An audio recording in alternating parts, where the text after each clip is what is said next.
Let us now begin with the Tattvachamanam. Now please place your Panchapatram and Udharani in front of you and place your right palm in the Gokarna Mudra. Now please pour an Udharani of water in your palm and drink it at the end of the mantra as we chant the following mantras. Om Atma Tattvam Shodayami Swada Vidya Tattvam Shodayami Swada. Pour another Udharani of water in your hand. Shiva Tattvam Shodayami Swada. Pour another Udharani of water in your hands and wash them. Now, with the base of the right hand, wipe the upper and lower lip once. Om Ham Hridaya Yanamaha. Wash your hands with the Udharani of water.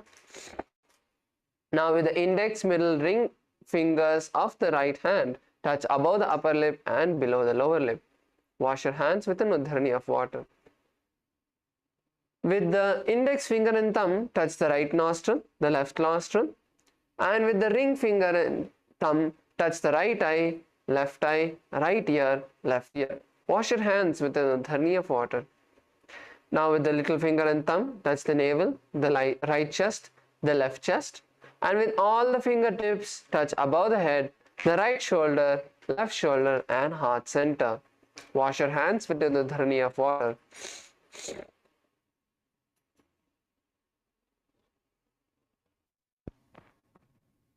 Let us now begin the Sankalpa, the conscious resolution. Set the conscious resolution that you want to have for your whole day. During Nityananda Yoga, anything that we set becomes a part of our biomemory and muscle memory.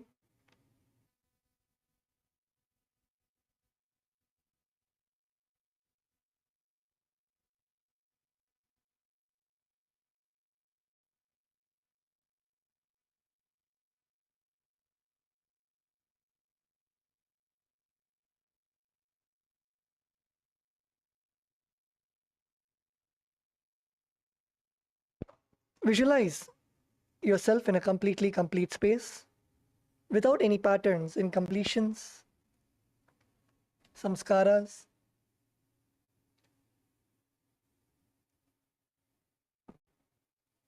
Visualize your body, the way that you want to manifest your body with complete strength, health, without any disease. Craft your body in your inner space, and through the Nityananda Yoga, we'll be manifesting it into reality.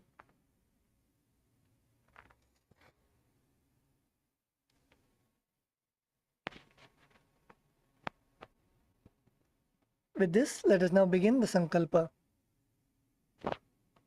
Please place your right hand on your left palm and place both your hands on your right thigh. As we now begin with the Sankalpa mantra. Mamopata samasta duridakshaya dwara Bhagavat Shri Nityananda Paramashiva Prityartham Shri Nityanandeshwari Paramashiva Shakti Sameta Shri Nityanandeshwara Paramashiva Prityartham Cha Shubhe Shobhane Muhurte Adya Brahmanaha Dvidiya Pararde Shri Shvetavaraha Kalpe Vaivasvatamanmantare Ashtavimshaditame Nitya Yuge Pradame Pade Jambu Dvipe Bharata Varshe Bharadakande Meroho Dakshine Parshve Shakabde Asmin Vartamane Vyavaharike Prabhavadinam Chashtya Samvatsaranam Madhye Krodinam Samvatsare Uttarayane Veshwar Ritau Kumbhamase Krishna Patmanito Srayuktayam Bhaganakshetra Vanayoga Balavakarana Evam Guna Visheshana Vishishtayam Astyam Shabhititau Shri Kailaso Dwadashanda Shyamala Pitaruda Shri Meenakshi Sundareshwara Vinnaswarupa Parajavaputtaratna Kumara Gurumanya Tulyavadara श्रीकार्वती स्तन्यपान लब्ध दिव्य ज्ञान विश्रुत सकल निगमागम सारभूत द्राविड वेद प्रवर्त्रे श्रीमत् परम शिव करुणा समधिगत मुक्तामय चतुरश्रयान गीयमान छत्र चामर श्री चिन्नका हलादि समस्त ज्ञान विज्ञान चक्रवर्ती सर्वजन संघ सद्यो निर्वाण दीक्षा वयाप वर्ग वर्ष विश्वानजीमूत परमद कल्प केसरी शैव सिद्धांत स्थापनाचार्य राजाधिराज भान्य महाराज गुरु शपन शाक्यादि महांधकार निवारण ज्ञान भानु वीक्षणा नरहार ध्वजो छेदन पूर्वक श्रीमत् ऋषभध्वज स्थापक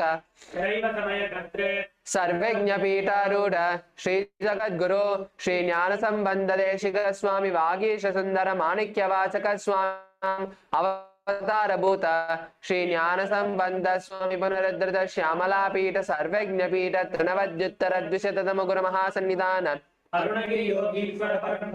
अरुणाचल सर्वज्ञ पीठ गुरु महासन्निधान कैलास परागत कांची कैलास सर्वज्ञ पीठ त्रयस्त्रिंशदुत्तर द्विशततम गुरु महासन्निधान नित्योत्सव नित्य मंगल नित्य कल्याण नित्य रजित कैलास परंपरागत आदि कैलास नित्यानंद पीठ महासंस्थान महासिंहासन पीठ कर्त्रे साक्षात् श्री परम शिव समुद्भूत कैलास परंपरागत वैवस्वत इक्ष्वाकु हरिश्चंद्र भगीरथ श्रीरामचंद्र शूरसेन इत्यादि अनवच्छिन्न सार्वभौम चक्रवर्ती परंपरा चतुर्योगिनी चतुष्षष्टि संप्रदाय प्रवर्तक धर्म शासन सूर्य वंश प्राप्त सर्वज्ञ पीठ सुरांगी साम्राज्य मूर्धाभिषिक्त चूड़ामणि साक्षात् श्री परमशिव समुद्भूत कपिल महागुरु पुनरुद्धृत महानिर्वाणी पीठ अष्टोत्तर सहस्र श्री महामंडलेश्वर साक्षात् श्री परमशिव समुद्भूत श्री महागणपति समारंभ अनवच्छिन्न पीठाधीश्वर गुरु परंपरा प्राप्त अटल पीठ अष्टोत्तर सहस्रतम अष्टोत्तर सहस्र श्री अटल पीठाधीश्वर स्वर्ण पीठ त्रयोविंश गुरु महासन्निधान कैलास परंपरागत आदिपीठ सर्वज्ञ पीठ जगत गुरु श्री कैलास पुनरुद्धारक श्री कैलास परमाचार्य श्रीमद परमांस परिव्राजकाचार्य वर्य सच्चिदानंद प्रणव स्वरूप श्रोत्रिय ब्रह्मनिष्ठ श्रीमद जगत गुरु भगवत श्री नित्यानंद परम शिव ज्ञान संबंध देशिक परमाचार्य स्वामिनां प्रीत्यर्थं तेषां पादारविन्दयोः भक्ति सिद्ध्यर्थं क्षेम स्थैर्य वीर्य विजय आयुरारोग्य ऐश्वर्याणाम् अभिवृद्ध्यर्थं धर्मार्थ काम मोक्ष द्रविद फल पुरुषार्थ सिद्ध्यर्थं समस्त हृदोपशान्त्यर्थं समस्त मंगलावाप्यर्थं भगवत् श्री नित्यानंद परमशिव प्रसादेन सकुटुम्बस्य ज्ञान वैराग्य जीवन मुक्ति प्राप्त्यर्थं पूर्ण आरोग्य युक्त दृढ़गात्र यौगिक शरीर सिद्ध्यर्थं परम शिव शक्ति आविष्करणार्थं नित्यानंद योगाभ्यासं करिष्ये. Now please take an udharni of water and wash your hands. Om apaupasprisya.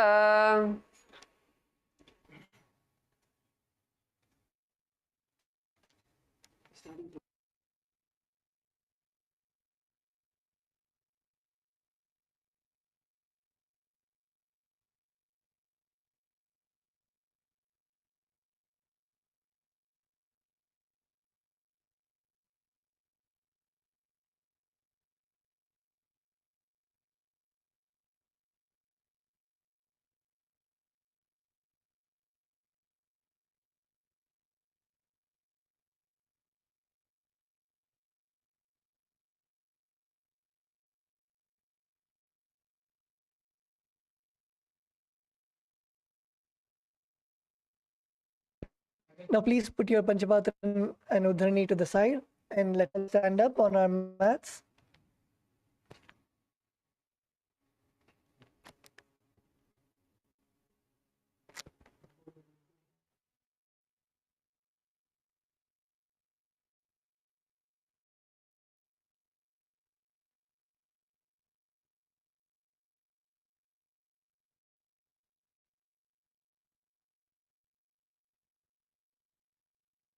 Please sit down. Please sit on your mat. We'll be beginning with the Prathama Vinyasa Krama sequence.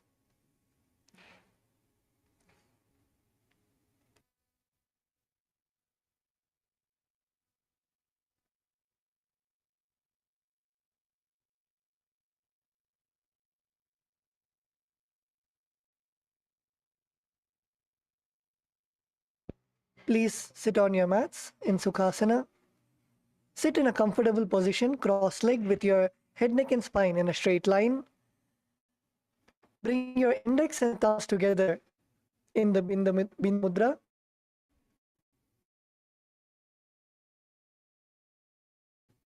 On top of the respective. Visualize Bhagavan Paramashiva, Swamiji in your inner space. Perform the Samana Kumbhaka, that is inhale. Feel the air fueling your Jataragni. And exhale. Jataragni is the fire in your stomach. The bandha is Mahamudra bandha. That is keeping your chin to your chest in Jalandhara bandha. Bringing your stomach in and up in the Uddiyana bandha. And contracting your perineum in the Mula bandha. The japa that we'll be chanting is Soham Tat Sukhasana Asaktastat Samacharet Asanam Vijitam Yena Jitam Tena Jagatrayam. Now relax. The next asana is Parvatasana. Extend both your feet forward and bring your feet into Padmasana. Keep your legs on top of the other thigh. Bring your palms together in the Atmanjali Mudra in front of your heart center and raise them above your head. Keep your elbows straight. Visualize yourself as Mount Kailash. Perform the Samana Kumbhaka, that is inhale. Feel the air fueling your Jataragni, the fire in your stomach, and exhale. Perform the Mula Bandha, Uddiyana and Jalandhara Bandha, all three bandhas. That is your chin to your chest, your stomach pulled in and up, and contracting the perineum. And the japa of Soham. अतवक्षे Mahadev पर्वतासन मंगलम यत्कृत्वा स्थिररूपी स्यात् षट्चक्रादिविलोपनम्. Now relax. The next asana is Halipavasana. In Halipavasana, bring the soles of your feet together in front of you. Hold the left hand by your right hand behind your back. Now slowly bend down and place your forehead on the ground behind your heels. Place your head to your heels. Engage all the three bandhas and gaze to the nose. Visualize Swamiji in your inner space. Perform the Samana Kumbhaka, that is inhale. Feel the air fueling your Jataragni, the fire in your stomach, and exhale. Perform the Mahamudra bandha, that is all three bandhas together. Jalandhara bandha, putting your chin to your chest. Uddiyana bandha, pulling your stomach in and up. And Mula bandha, contracting your perineum. And the japa of Soham.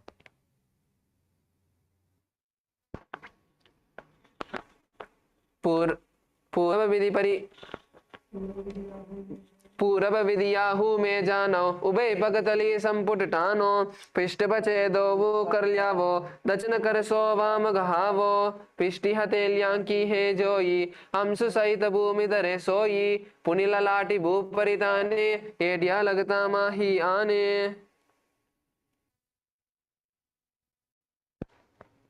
Now relax and come up. Continue to remain in the same position. Keep your soles of your feet together in front of you.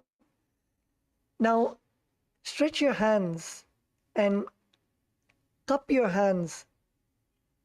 Cup your palms and stretch your hands in front of your feet and bend all the way down.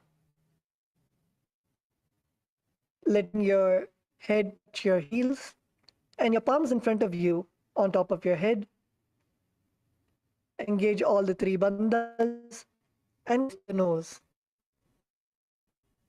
Visualize yourself as a snake.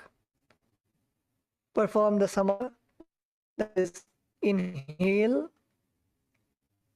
Feel the vayu, the air, fueling your jataragni, and exhale. Perform the Mahamabandha, that is, all three bandhas together. Janda, putting into your chest. Uddiyana bandha, pulling your stomach in and up. And Mula bandha, contracting your perineum. Perform the japa of Soham.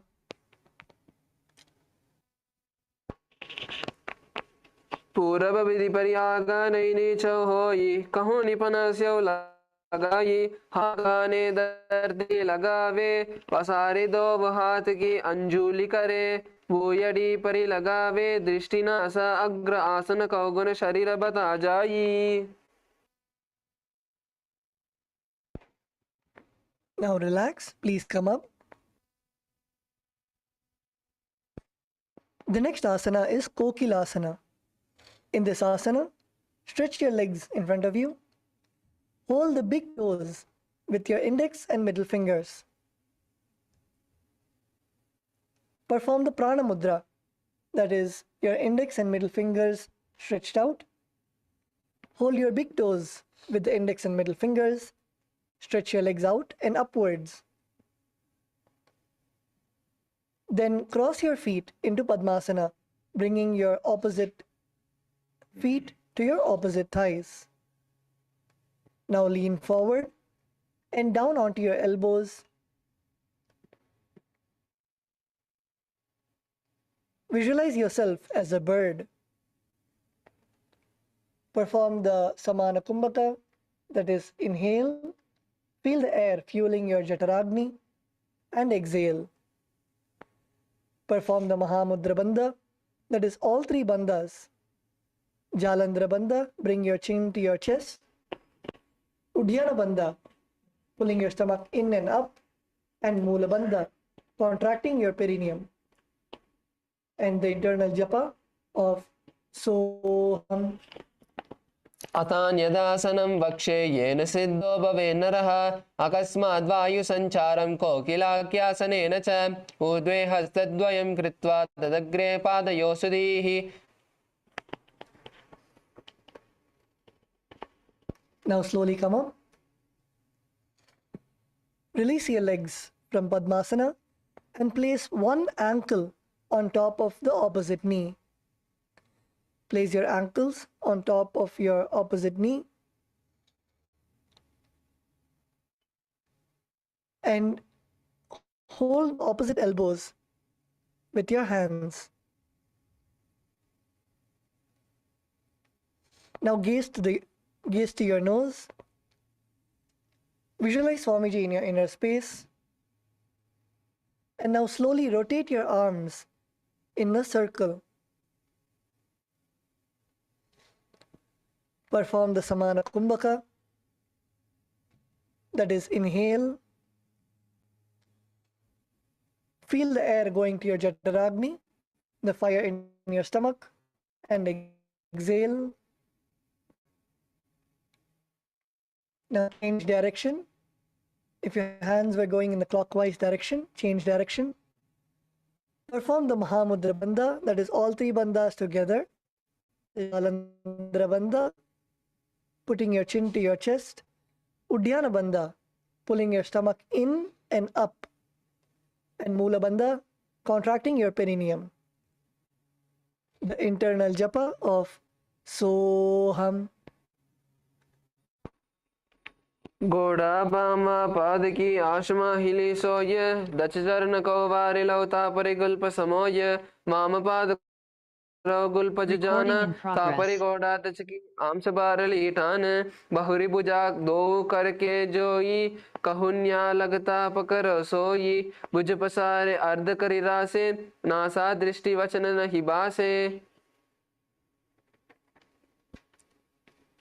Now relax. The next asana is Gajasana. In Gajasana, come to your hands and legs. Press your hands onto the ground lifting your hips as high as possible towards the sky. Make sure that your heels are onto the ground and your palms are on the ground. Make sure that your back is straight, your legs are straight, and your hips are as high as possible.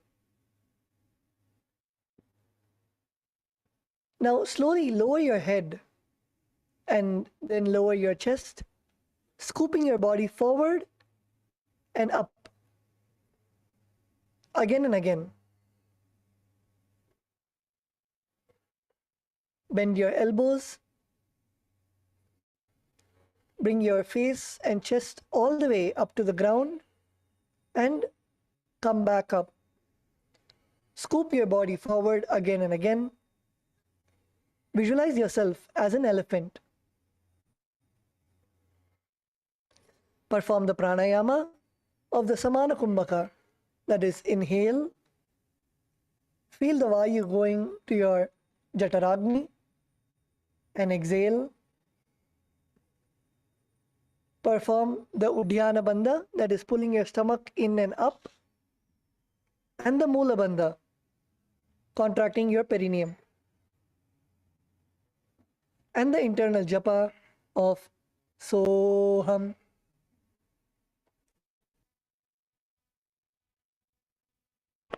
Nujjapadagre bhuvo kritva labbi bhuya vastakaagre ridaya ridambam murdhamunnaya nami laksham bhumo nasikamaaniye hastatarapalyantam nayet itam punah punah kuryat gadasanam bhavati. Now continue to remain in the same position. The next is rikshasana. In this asana also, place your palms firmly onto the ground and now alternate of your foot into the ground while lifting the other heel up. So when your right heel is down, lift your left heel up. And when your left heel is down, lift your right heel up. Repeat this again and again. Visualize yourself as a bear. Perform the samana kumbhaka, that is, inhale. Feel the air fueling your jataragni and exhale. Perform the two bandhas of uddiyana bandha, pulling your stomach in and up, and perform the mula bandha, contracting your perineum, and perform the japa of soham. Ekekam padama kuncha gajasanam kuryat rikshasanam bhavati. Now let's all stand up. Please come to a standing position. The next asana is Vaishyasana.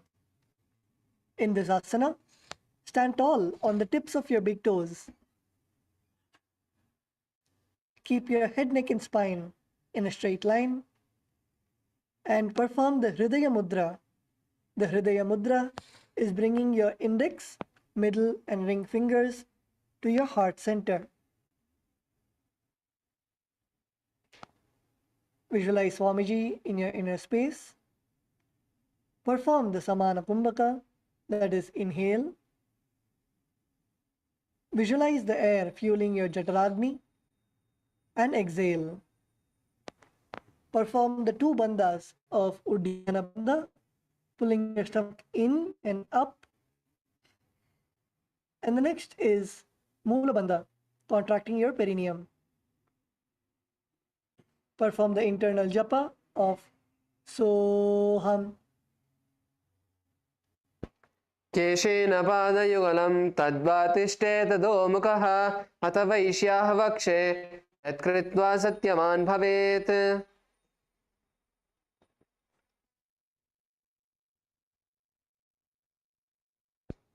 Now relax. Let us now enter into the first karana of today. The first karana is the Urdhva Janu karana.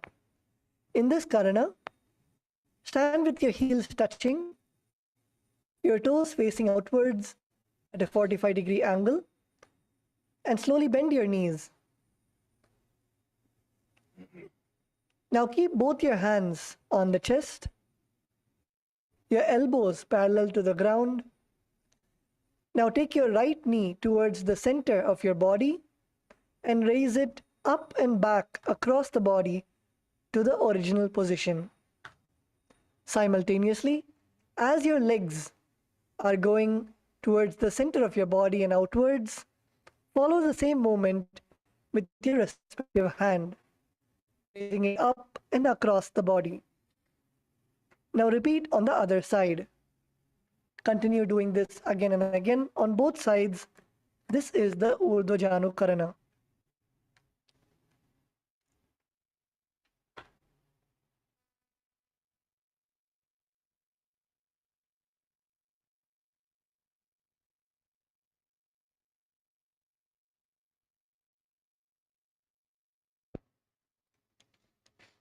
Now relax. The next asana is Mahalingasana. Continue to remain in a standing position. Now interlace the fingers from outside in. This is the Sarvavashankari mudra. In the Sarvavashankari mudra, interlace your fingers from outside in so that your fingers are facing you and your knuckles are facing outwards. Now place the Sarvavashankari mudra, your hands on your knees, and begin with your right leg. Pull your right knee towards your chest as much as possible, keeping your spine straight. Visualize yourself caressing a baby. Perform the Samana Kumbhaka, that is, inhale, feel the Vayu, the air, fueling your Jataragni, and exhale.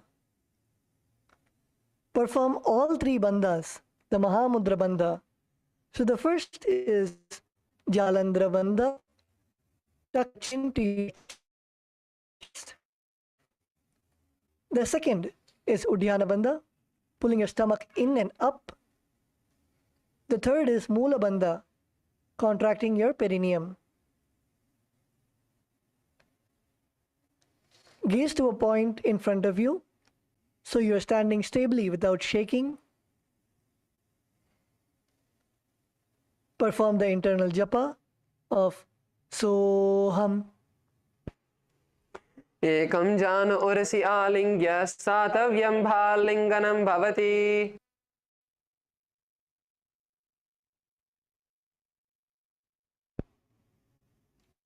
Now relax. Next asana is Padapidanasana. In Padapidanasana, take your right foot and pull it behind towards your buttocks, bend your knees, and hold your right foot behind you with both your hands. Keep your head, neck, and spine in a straight line. Visualize Swamiji in your inner space. From the Samana, that is, inhale. Visualize the air going into your Jataragni. Perform the Mahamudra, that is, all three bandhas together. The first is the Jalandhara bandha, bring your chin to your chest.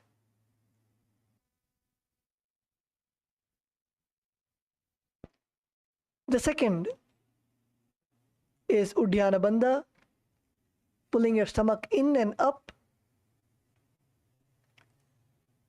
The third is Mula bandha, contracting your perineum. Perform the japa, Soham.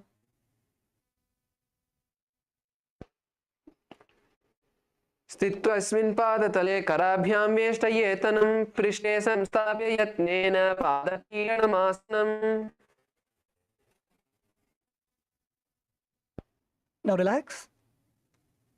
The next is natarajasana. In natarajasana, now with your right hand, hold on to your sole of your right foot from the inside. Extend your opposite hand, that is the left hand, forward.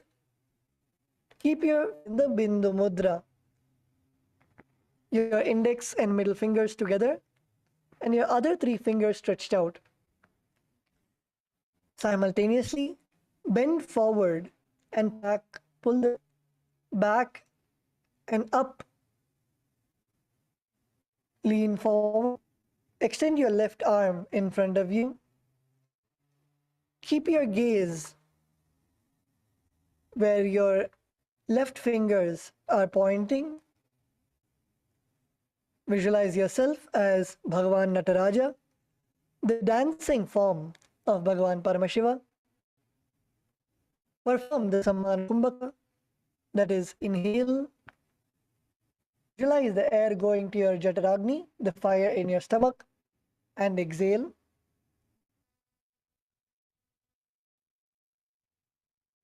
Perform Mula Bandha, contracting your perineum, and the internal japa of Soham. उत्तानपादं क्रौञ्चं च मरीचिं वीरभद्रकं नटराजं त्रिकोणं च सुप्ताङ्गुष्ठप्रसारणे.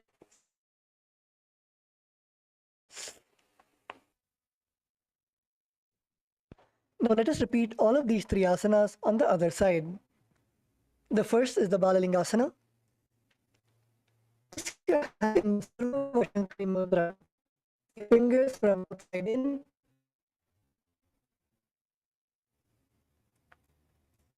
Now hold on to your left knee and pull your left knee towards your chest. Keep spine straight and engage all the three bandhas. Visualize yourself caressing a baby. Perform the Samana Kumbhaka. Inhale. Visualize the going into your Jataragni. And exhale. Perform the Mahamudra Bandha, which is all three bandhas together. The first is the Jalandhara Bandha, putting your. The second is Uddiyana Bandha, pulling your stomach in and up. And third is Mula Bandha, contracting your perineum. Perform the internal japa of Soham.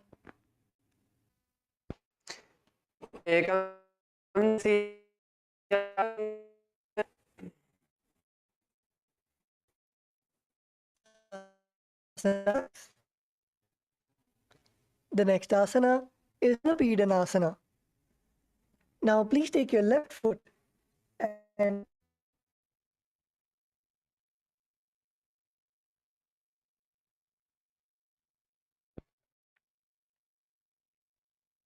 pull your left foot behind towards your buttocks, holding it with both your hands.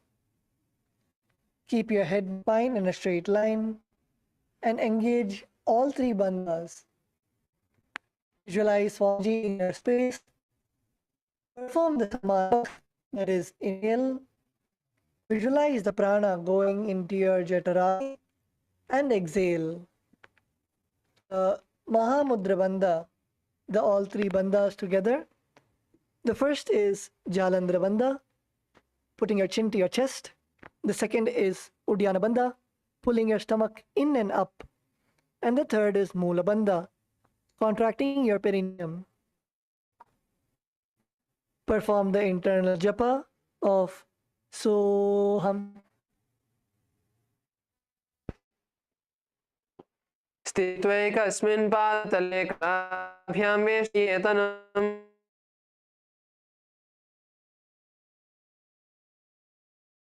पृष्ठे. The next asana is natarajasana. With your left hand, hold on to of your left foot inside. Extend your right hand forward with your index and thumb together in the Bindu Mudra. Now lean forward and raise your left foot behind you. Visualize yourself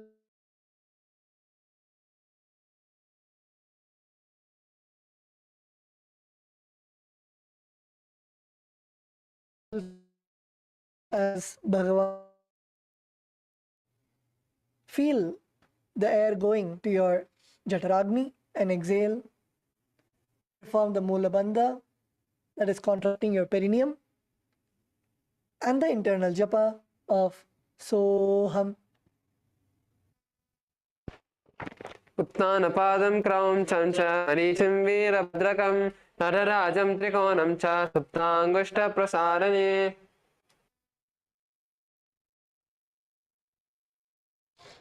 Now please relax. The next is the Ardharechita Karana. In the Ardharechita Karana, bring your heels together. Your feet pointing outwards, your toes pointing outwards, and your knees bent. Come to Aramandi position. Now keep your left hand at your chest and extend the right hand out and wide. Now, like a pendulum, bring your hand all the way back to your chest, and while the arm swings, move your fingers one by one towards the palm and outwards. Now bring your hand all the way up to your nose. This is the Ardharechita Karana.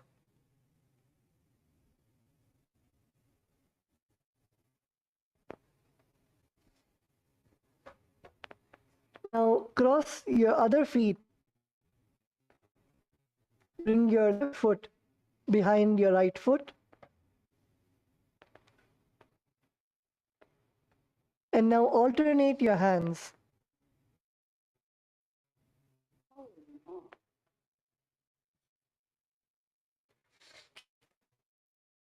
Right hand to your chest and left hand swinging like a pendulum with your arms stretched forward, and then coming all the way in and touching your nose.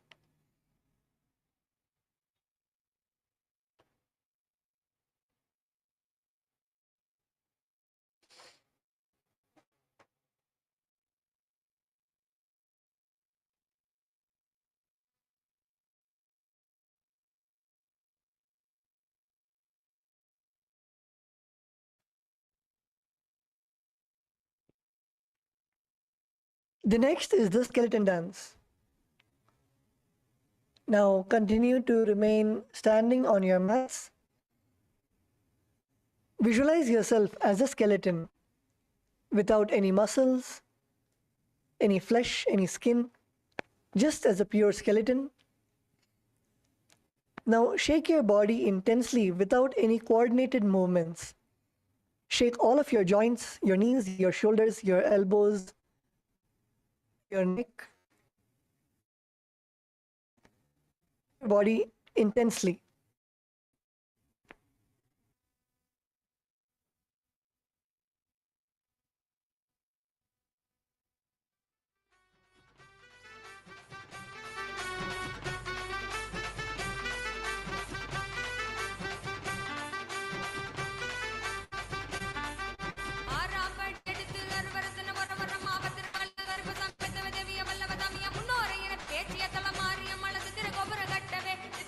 கட்டவே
Now relax.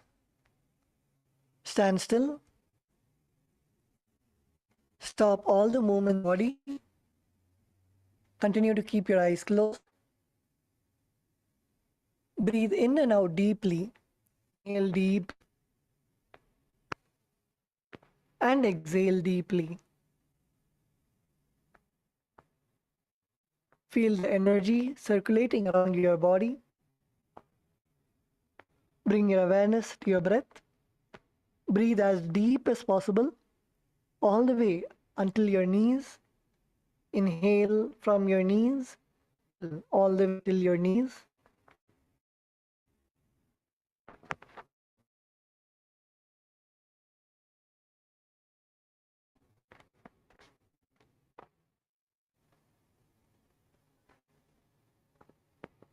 Now open your eyes. The next is the Kati Charan. In the Kati Charan, first get into the Aramandi position, that is your heels together, toes pointing outwards and your knees bent. Now bring your hands above your head with your arms crossed and your palms facing backwards. Now move your hips to the right side and uncross your arms wide above your head. Come back to the starting position. Now repeat on your left side. Turn your hips to the left side. Uncross your arms wide above your head and then come back to the starting position. Perform and again. This is the Kati Chinna Karana.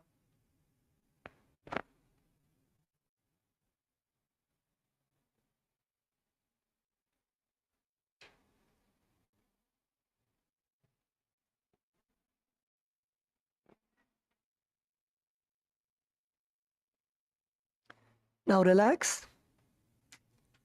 The next asana is Tarasana. Continue to remain in a standing position. Now stand tall on the tips of your toes and raise your hands above your head with your arms beside your ears. Visualize yourself as a palm tree. Perform the Samana Kumbhaka, that is inhale. Feel the air going to your Jataragni and exhale. Perform the Mahamudra Bandha, that is all three bandhas together. The first is the Jalandhara Bandha. Place your chin to your chest. The second is Udhyana Bandha. Pull your stomach in and up. And the third is Mudra Bandha. Contract your perineum. Perform the internal japa of Shivoham. महामुद्राबद्धकोनो ताडासनविभेदकान् विनोतानं सदा कुर्यात् अन्तर्वत्नीपतिप्रिया.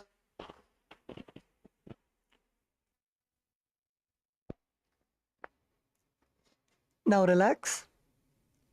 The next asana is utanasana. In the utanasana, from the standing position, lean forward and down, bringing your hands flat onto the ground.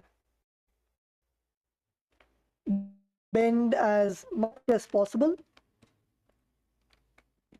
Bring your hands flat on the ground. Bend from your hips. Bend as much as possible.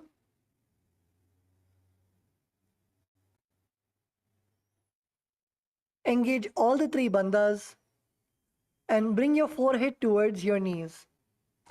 Once your hands are placed on the ground, pull your knees inside and place your forehead on your knees. Even if it is paining or you're feeling a discomfort in your hamstrings or in your back, it is fine. Surrender to Swamiji's feet and unclutch from the pain. Breathe in and out deeply in the Samana Kumbhaka. That is inhale. When you hold your breath, visualize the air going to your Jataragni and then exhale. Each time you exhale, bend yourself more forward and more down, and bring your forehead closer and closer to touch your knees. Perform the Mahamudra Bandha in this asana also. The Mahamudra Bandha is all three bandhas together. The first is the Jalandhara Bandha, placing your chin to your chest. The second is Udhyana Bandha, pulling your stomach in and up. And the third is Bandha, contracting your perineum. Perform the internal japa of Shivoham. महामुद्राबद्धकोणो tadasana विभेदकान् विनोतानं सदा कुर्यात् अन्तर्वत्ने पदे प्रिया. Now relax. The next asana is Tarakshvasana. In Tarakshvasana, place your hands flat on the ground, shoulder width apart.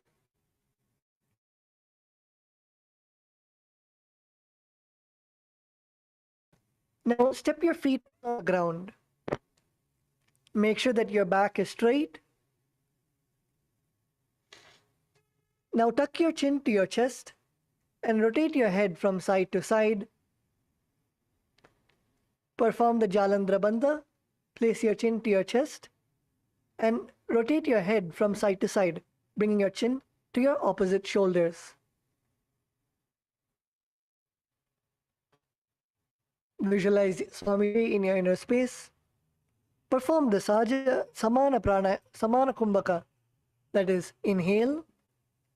Visualize the air going to your Jataragni, the fire in your stomach, and exhale.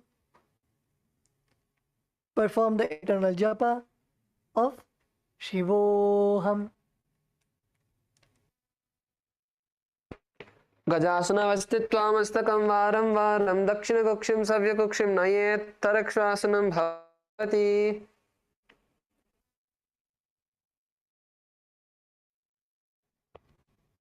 Now relax. The next asana is Bhujangasana. In Bhujangasana, lower your entire body onto the ground. Lower your body down onto your stomach and keep your toes pointing backwards. Now keep your hands next to your chest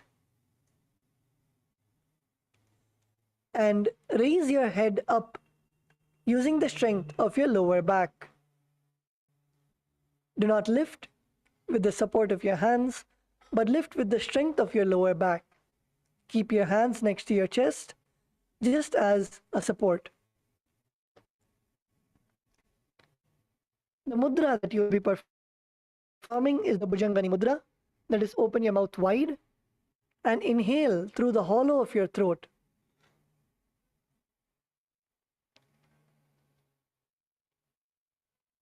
Visualize yourself as a cobra. Perform the Samana Kumbhaka, that is, inhale. Visualize the air going to your Jataragni and exhale. Perform the Mula Bandha, that is, contracting your perineum, and the internal japa of Shivoham.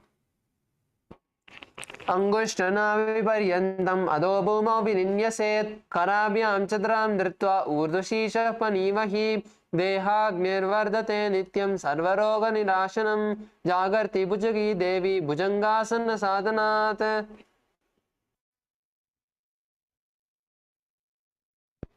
Now relax. Come back to a plank position, to Tarakshvasana, on your hands and feet. Raise your body off the ground. Come to Tarakshvasana, and in Tarakshvasana, alternate bringing your knee towards your chest. First, bring your right knee towards your chest, and then bring your left knee towards your chest.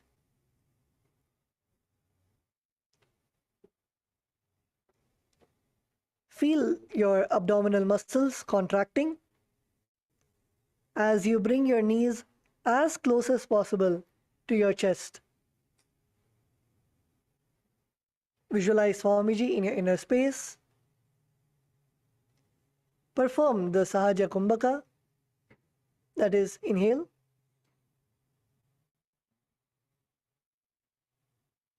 And exhale comfortably.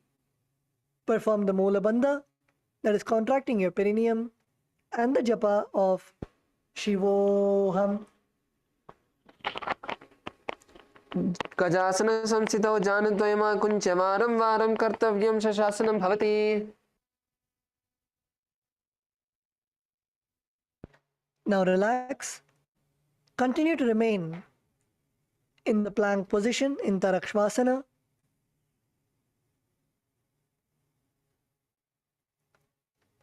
Now place one foot forward in between both your hands.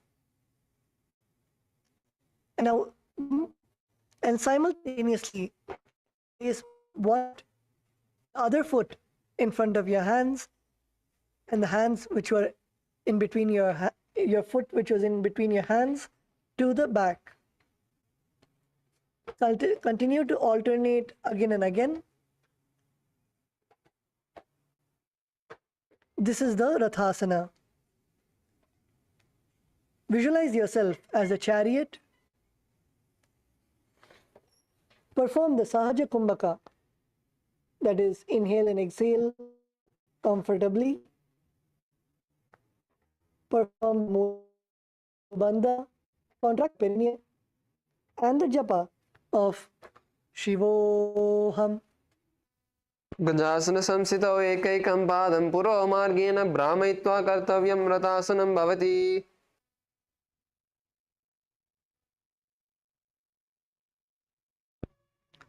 Now relax. The next asana is Virabhadrasana. In Virabhadrasana, keep one foot flat on the ground, your toes pointing forwards, and bend your knees to a 90-degree angle. Extend your other leg back, keeping your knee straight and toes pointed out. Now raise your arms parallel and pull your stomach in and up in the Uddiyana Bandha, and perform the Mula Bandha, that is contracting your perineum. Gaze to the third eye. Visualize yourself as Bhagavan Virabhadra. Bhagavan Virabhadra is the ferocious manifestation of Bhagavan Paramashiva, who came out of Paramashiva's own jata. Perform the Sahaja Kumbhaka, that is, inhale and exhale comfortably, and perform the japa, internal japa of Shivoham. वासिष्ठमतकौण्डिन्यं वासिष्ठमतकौण्डिन्यम् ऊर्ध्वकुक्कुटमेव च अष्टावक्रमतोत्तनं मयूरं सेतुबन्धनं उत्तानपादं क्रौञ्चं च मरीचिं वीरभद्रकं नटराजं त्रिकोणं च सुप्ताङ्गुष्ठप्रसारणे.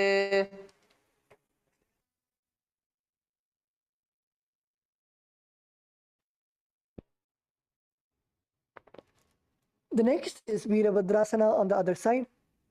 Now bring your opposite foot forward,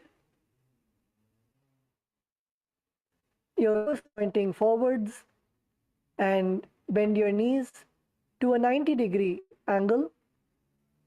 Bring your hips as low as possible. Extend your other leg back, keeping your knee straight and toes pointed in an outward. Now raise both your arms up and parallel to each other beside your ears, and pull your stomach in and up. Gaze to your third eye. Visualize yourself as Bhagavan Virabhadra, the ferocious manifestation of Paramashiva. Perform the Sahaja Kumbhaka, is inhale and exhale. Perform the Uddiyana Bandha, pulling your stomach in and up, and perform the Mula Bandha, contracting your perineum, and perform the japa, internal japa of Shivoham. वासिष्ठमतकौण्डिन्यं मूर्तकुक्कुटमेव च अष्टावक्रमतोतानं मयूरं सेतुबन्धनम् उत्तानपादं क्रौञ्चं च मरीचिं वीरभद्रकं नटराजं त्रिकोणं च सुप्ताङ्गुष्ठप्रसारणे.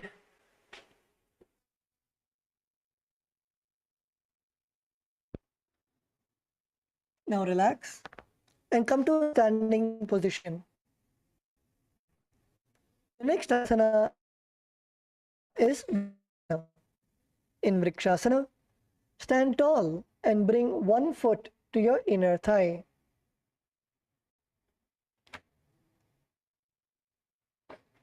Bring your palms together in the Anjali Mudra and slowly raise your palms. Raise your hands above your head. Keep your elbows straight. Visualize yourself as a tree. Keep your gaze at a fixed position.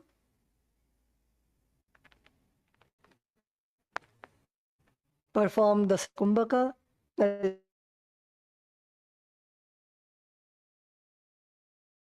is, perform the Uddiyana Bandha, pulling your stomach in and up, and perform the Mula Bandha, contracting your perineum.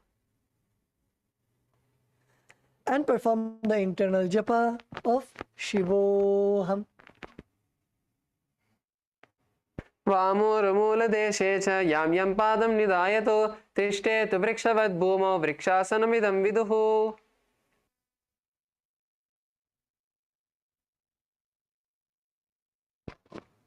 Now relax. The next asana is garudasana.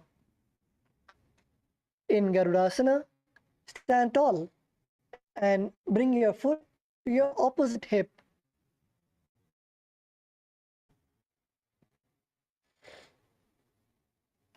The foot which is on the ground, plant your foot firmly onto the ground and your knees as straight as possible. The mudra is Namaskara Mudra. Place your hands, palms together in front of your chest. Visualize yourself Bhagavan Garuda. Bhagavan Garuda is the Vahana of Bhagavan Mahavishnu.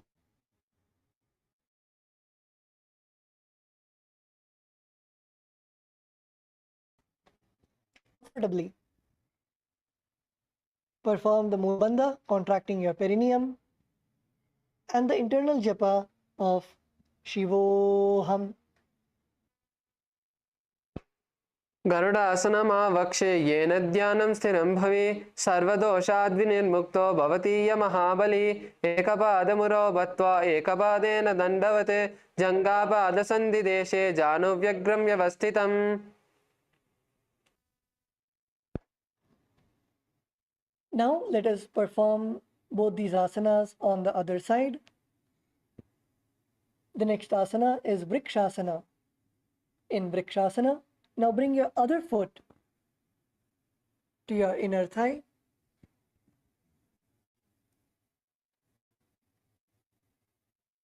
Now bring your palms together in the Anudra and keep your hands in front of your heart center and slowly raise your hands above your head. Keep your elbows straight. Visualize yourself as a tree. Keep your gaze at a fixed position and maintain your balance. Perform the Sahaja Kumbhaka, that is, inhale and exhale comfortably.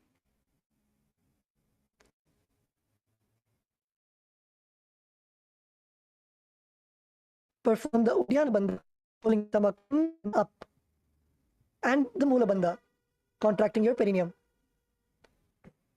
Perform the internal japa of Shivoham. वामोरुमूलदेशे च यां यां पादं निधायतु तिष्ठेत वृक्षवद् भूमौ वृक्षासनमिदं विदुः.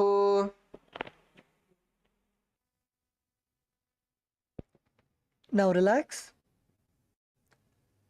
The next asana is garudasana on the other side. Now take your other foot and place your foot at your opposite thigh, opposite hip. The feet on which you are standing, make sure you're planting your feet to the ground and keep your knees straight as possible. Now bring your palms together in front of your heart center in the Namaskara Mudra. Visualize yourself as Bhagavan Garuda, the Vahana of Bhagavan Mahavishnu. Perform the Sahaja Kumbhaka, that is, inhale and exhale as comfortably as possible. Perform the Mula Bandha, contracting your perineum. Perform the japa of Shivoham. गरुडासनमावक्षे येन ध्यानं स्थिरं भवेत् सर्वदोषाद्विनिर्मुक्तो भवदीय महाबली एकपादमुरो बद्ध्वा एकपादेन दण्डवत् जङ्घापादसन्निदेशे जानुव्यग्रं व्यवस्थितम्. Now, let's move on to the next asana. The next asana is going to be Trikonasana. In Trikonasana, we're going to sit one leg far back. So one leg pointing forward, other leg pointing sidewards. Now, as you are in this position, you're going to bend down towards the feet that is straight in front of you.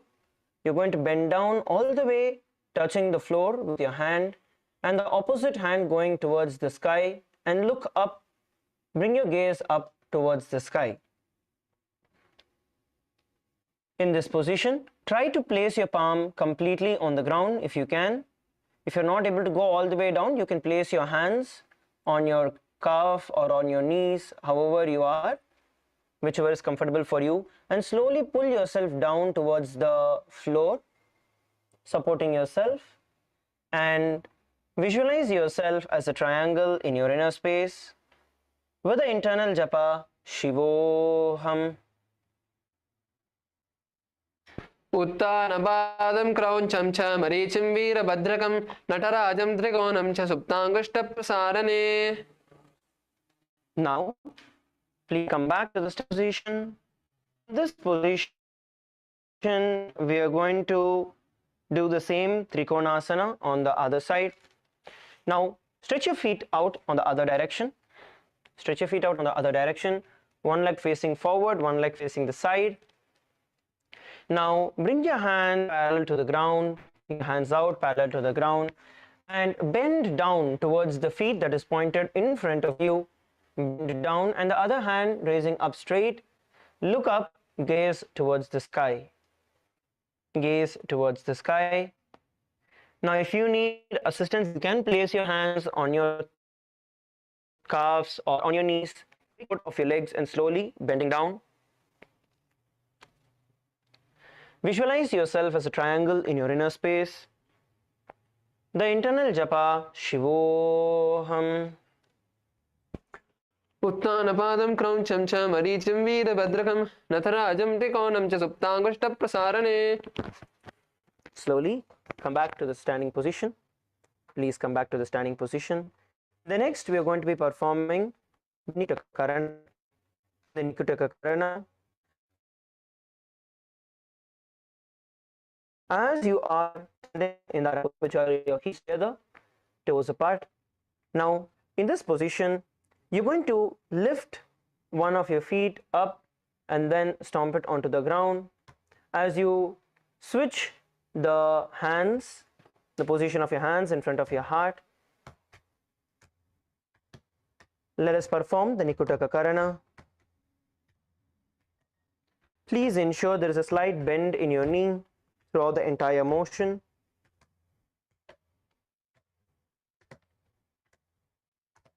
Please relax. Let us now enter into the Angushtasana. You're going to lower down onto the tips of the toes, placing the perineum on the back heels. Lower down on your toes, sitting down on your heels. Now bring your knees together. Bring your knees together as close as possible and place your hands in front of your heart in the Namaskara Mudra. Your hands in front of your heart in the Namaskara Mudra. You're going to visualize Swamiji in your inner space, and we are going to be performing the Brahmari Kumbhaka. In Brahmari Kumbhaka, we are going to be inhaling with the sound of a bee buzzing. As you inhale and then slowly exhale and repeat the same.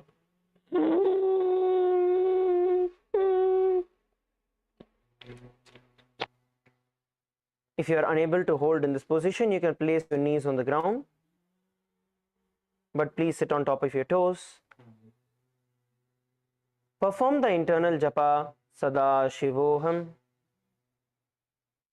कबन्धासनमित्याहुः गोरक्षासनमेव च अङ्गुष्ठमुष्टिकं ज्ञेयं ब्रह्मप्रासादितं तथा. Now, from this position, we are going to be entering into Saurasana.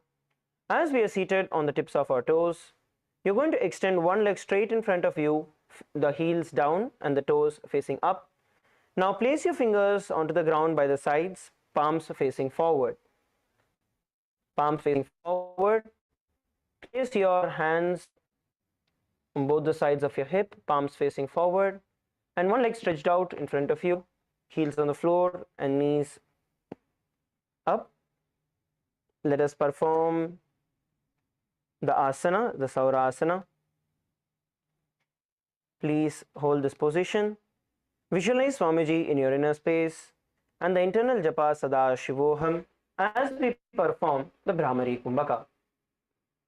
प्रसार्य एकं पादतलं संस्थाप्य त्वैकपादकं करत्व एकं पादतलं कृत्वा साम्नैव धारयेत्. Slowly, from this position, we are going to enter into the Vidasana. In Vidasana, as your feet are stretched out, you are going to lift the same hand, the feet which is stretched out, lift that hand, place it in the Prana Mudra, which is your index and your middle finger together, and hold on to your big toe as you bend down. With your other hand holding on behind the heel. To get a better balance, you can drop your knees onto the ground. Now get yourself a full bend, pull your body all the way to the ground in this position. Pull your body all the way to the ground in this position as much as you can, and hold in the asana, in the Vidasana. Please hold. As you perform the asana, bring the visualization of Swamiji in your inner space. Visualize Swamiji in your inner space and the internal japa Sadashivoham. गुल्पस्थितो पादमेकं प्रसार्य तत्पादाग्रं संस्पृशेत् तत्करेण गुल्पं चान्यं धारयेत् तत्करेण दूनं पीठं चाभिषेत् शोभयत्र. Slowly come back. Now we are performing the Saurasana on the other side. Now bring the feet back in and stretch out the other foot in front of you. Stretch out the other foot in front of you. As you are in this position, make sure that your palms are touching the ground, palms facing forward. Let us all together perform the Saurasana. Please perform the Saurasana. Visualize Swamiji in your inner space, the internal japa Sadashivoham. प्रसार्य एकं पादतलं संस्थाप्य त्वैकपादकं करत्व एकं पादतलं कृत्वा धारयेत्.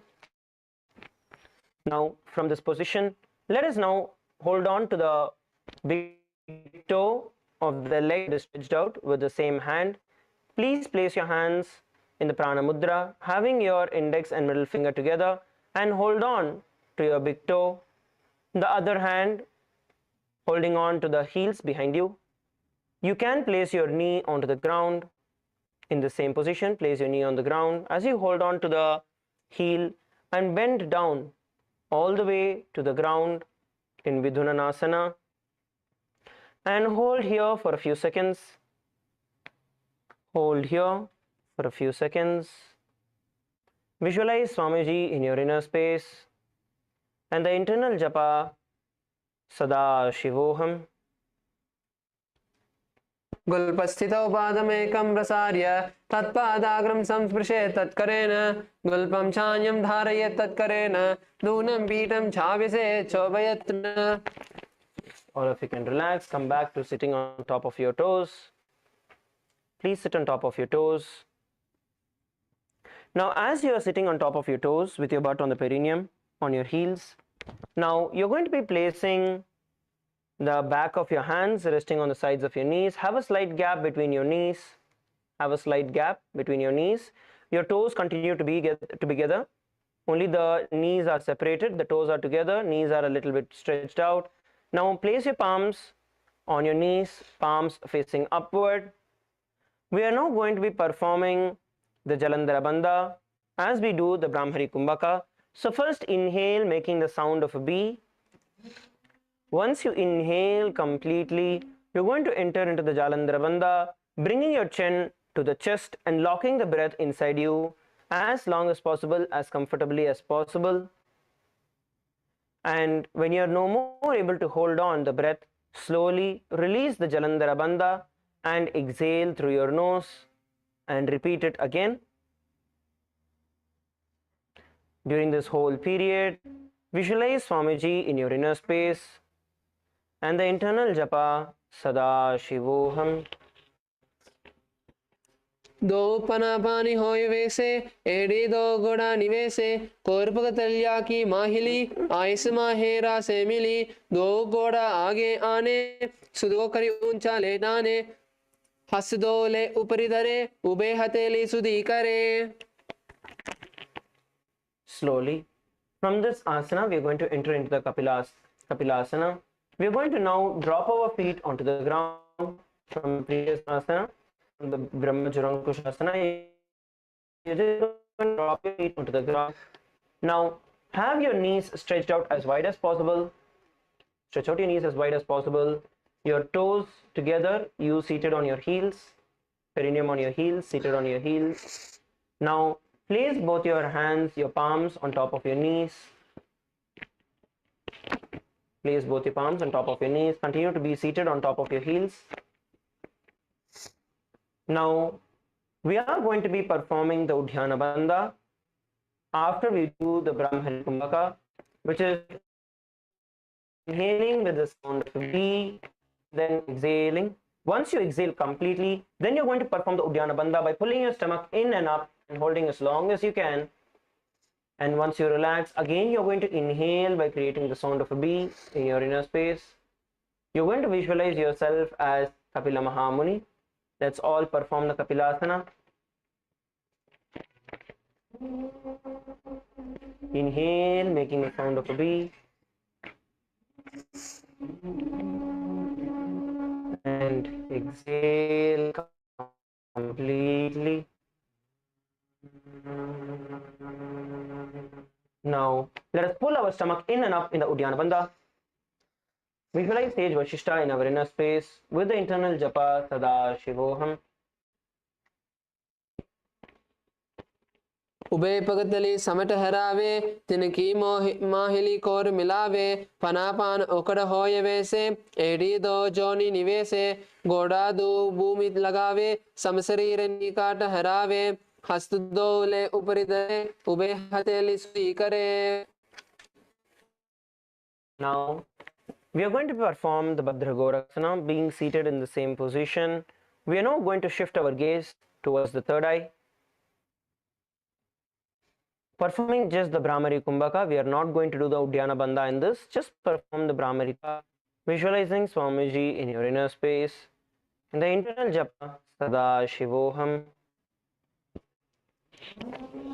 दो पगतली संपुट करे कोरवार परितरे कोरवार ली राके ऐसे तापरी मूल द्वार टिकी बेसे गोड़ा पीड़ी भूपरी दाग हाथों गोड़ा परी राके दृष्टि त्रिकुटी मध्य जुटाने Kau Gorakabhadra Bakane. Relax. Now from this asana we are going to move to the next, which is Suryasana. In Suryasana, as you continue to be seated on top of your toes, as you continue to be seated on top of your toes, your perineum on the heels, now you're going to lift your the ground, knee. Now rest your palms on your knees, rest your palms on your knees, get yourself a good balance in this position. Once you're able to comfortably balance yourself in this position, you are going to place your hands in the Padma Mudra, which is the Lotus Mudra, where you touch your thumb together, the little finger together, and the base of your palms together. Bring it in front of your heart. Bring the Padma Mudra in front of your heart. Now slowly raise it all the way above your head and look at the gap in between your palms, looking up towards the sun. Visualize Lord Surya in your inner space and the internal japa Sadash.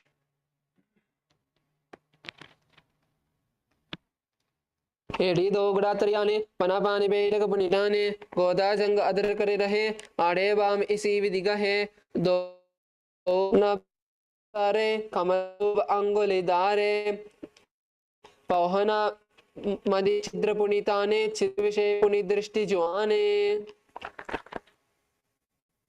Relax. Now the next asana we are going to perform is the Mandukasana.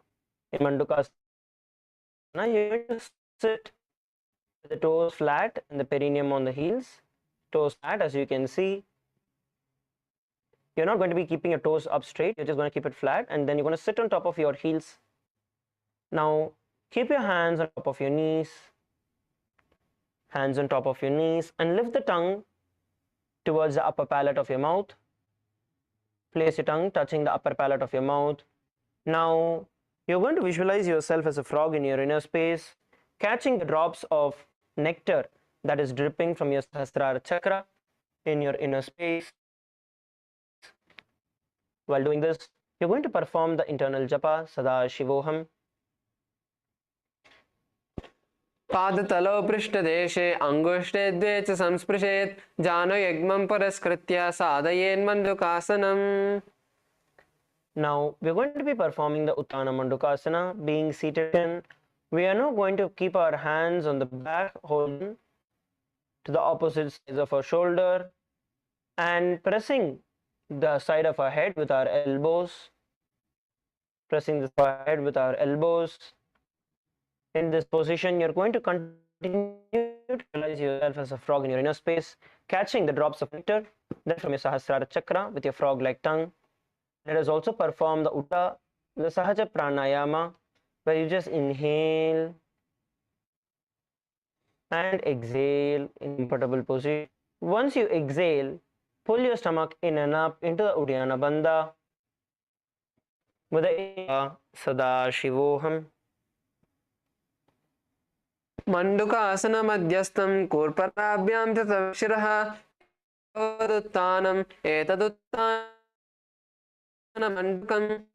Now relax. Let's enter into the next asana, which is the Simhasana. In Simhasana, you're going to cross your ankles and sit on top of your feet. Cross your ankles at the back of your butt and sit down on top of this. As you cross your ankles, sit down on top of your feet. Now keep your knees nice and wide and spread your fingers on top of your knees, palms on your knees, fingers spread wide apart. Open your mouth wide, stick your tongue out fully, and exhale forcefully again and again. Bring your gaze towards the tip of your nose, visualizing yourself as a lion in your inner space. Perform the internal japa Sadashivoham.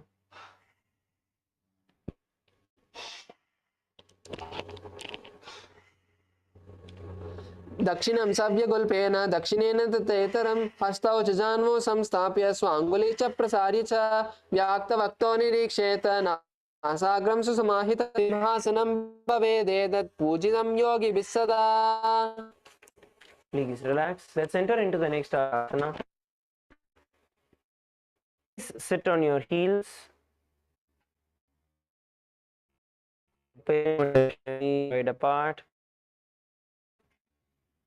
Now, sit behind the back and hold on to the big toes. Cross your hands behind the back and hold on to your big toes. The prana mudra, which is your index and middle finger. Hold on to your opposite big toes. In this asana, we're going to be performing the Jalandhara Bandha, which is once you inhale and fill your chest with the air, lungs with the air, pull your chin down towards the chest, locking yourself into the Jalandhara Bandha. Visualize Swamiji in your inner space and the internal japa Paramashivoham. गुल्पौ न स्यादो युमेन समाहितः पादाराभ्यां च धृत्वा च पृष्ठदेशतः जालन्धरं समासाद्य नासाग्रम् अवलोकयेत् भद्रासनं भवेदेतत् सदि विनाशकम्. Now, we are going to move on to the Kakabhushandi asana. In the Kakabhushandi asana, you're going to squat down, your feet flat on the ground, knees open in front of you. Bring your arms in and around the back. So you're going to bring your arms in around the knees and around the back and interlace the fingers behind your back. Interlace the fingers behind your back. Try to hold as much as possible. Pull your body as close as possible, trying to interlock your fingers as much as possible. Come on, pull, pull, pull, pull. Now bring your gaze towards the nose, visualizing yourself as a in your inner space and the internal japa Sadashivoham. प्रथमे वेश उकड़टाने दो हाथ पगम बीच आने तिनको मोड़ी नलिया परिलावे पृष्ठ बचे कांकसी करावे यहाँ आसन के किए ते द्रिगुड़ी जो सुबह जाय जयत राम योग कीजिए नासा दृष्टि लगाय. The next asana we are all going to be performing is the Kanipavasana. Now in Kanipavasana, your skin is squatted. Now you're going to place your palms on the floor, shoulder width apart. Palm, knees onto the back of your arms as close as possible towards the armpits. Bring your knees on the back of your arms as close as possible towards your armpits. Now once you are in this position, you're going to shift your weight to the front of your body towards your head and slowly, foot at a time, off the ground. Lift both the feet off the ground and balance in this position. Try to pull your heels as close as possible to your butt. In this asana, we are going to visualize Swamiji in our inner space and the internal japa Sadashivoham. आसन को गुण जो आसन को गुण पीती जाई. Now, the progression from this asana, as you are in the Kanipavasana, you can drop down onto your head in front of you. You can just bend forward, placing your head onto the ground. Placing your head onto the ground, drop down onto your head. And once your hands and knees are together, once you are able to get yourself balanced in this position, slowly lift your feet up towards the sky and balance in the Kapali asana. We can do this along with our partners. Those of you who need assistance, please get along with your partners. Let's perform the Kapali asana together with your partner. So the partners can assist. You can also do the same thing from going down. So while you are on your, you can be on your knees, and from your knees, you can place your head on the ground. Place your head on the ground. Your hands in front of your face, not by the side but in front. Your elbows perpendicular 90 degrees to the ground. Now slowly pull yourself up. Bring one leg together, one leg at a time. Lift it up and then lift the other and Once you get a balance in this, you're going to lift your body up, lift your towards the sky, to balance in the position. Let us perform the asana, the Kapali asana together.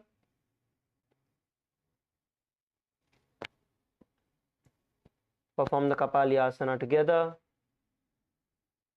Make sure you're supporting your partner. You can now switch partners. Switch partners. Continue to perform the asana.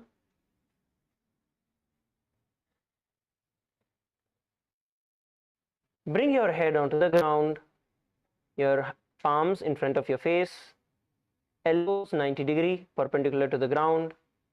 Now slowly lift your knees off, your feet off the ground, knees up towards the sky and feet up towards the sky. Balance in this position. The partners can support each other by holding this position. Come on, LA female team, please perform.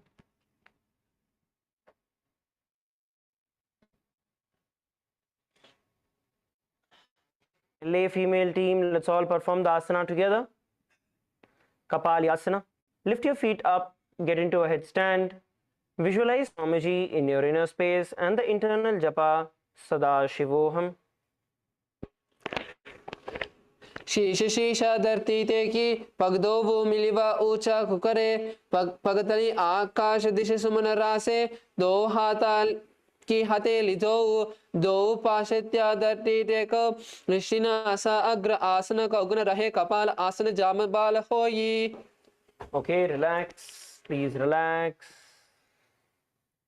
Okay, so now we are going to be entering into the next asana, which is going to be the Parshva Mayurasana. In Parshva Mayurasana, all of you come to a seated position. All of you come to a squatted position. Come on top of your feet. Squat yourself down. Squat down.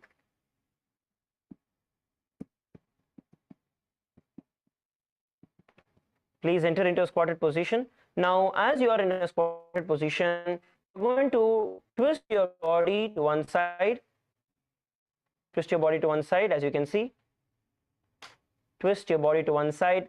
Make sure that your knees are supported on your elbows and the back of your arms. The other side also, you can support it where your butt is there. The hand there can be supporting by bending your elbows. Now slowly move the weight of your body on top of your elbows, bending forward. Bend forward and slowly lift your feet off the ground, one leg at a time or both the legs together, whichever you're comfortable with. In this asana, you're going to visualize yourself as a peacock in your inner space and the internal japa Sadashivoham. मयूरं दंडवत् कुर्यात् मयूरं दंडनामकं कुर्यान् मयूरं पार्श्वाभ्यां मयूर पार्श्वनामकं. Relax. Relax. Now rotate your hands. Relax your wrist. Relax your wrist. Shake out your hands. Then we'll do it on the other side. Please relax your wrist.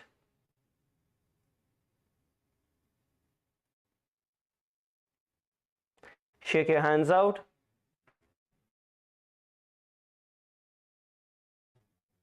And then Virasana on the other side. Come back to a squatted position. Twist your body to the other side. Now, as you are in this position, move your body, the weight of your body on top of your elbows. Bend forward. Bend forward and hold the position. Stretching our feet out in the Parshva Mayurasana, visualizing yourself as a peacock in your inner space. The internal japa Sadashivoham. मयूरं दंडवत् कुर्यात् मयूरं दंडनामकं कुर्यान् मयूरं पार्श्वाभ्यां मयूर पार्श्वनामकं. Relax. Once again, come back in a seated position. Come back and hands out. The next asana we are going to be performing is going to be the Bhairanganathasana. Now, As we are, let's all enter into the Tarakshasana, which is going to be a plank position. All of you enter into a Tarakshasana, the plank position. Now, while you are in this position, you're going to pull your feet, one of your foot all the way in front of you. It can be your left or right. Pull it all the way in front of your shoulders, in front of your arms, placing your feet right beside your palms, adjacent to your palms. Yes, pull and put. And then once you see, pull your feet as much as you can, and then you can adjust. You can then adjust your feet, how much ever you are able to adjust into the position. Now in this position, look in front of you, look up in front of you, bring your hips down towards the ground, bring your hips down towards the ground, and hold in this position, getting a beautiful stretch in your thigh muscles, and visualize yourself as Lord Kala Bhairava in your inner space, and the internal japa Sadashivoham. Asana Kaugana Piti Jayi. Relax. Now get your feet back. Get your feet back. We're going to be perform the Bhairanganatha on the other side. Now kick the other foot over your shoulders in front of your arms. Place your knees on top of your palms. Place your knees on top of your arms and your feet beside your palms. Your feet beside your palms. Place your feet beside your palms and bring your body, your hips all the way towards the ground. Do not try and bend your knees. Try to keep it straight.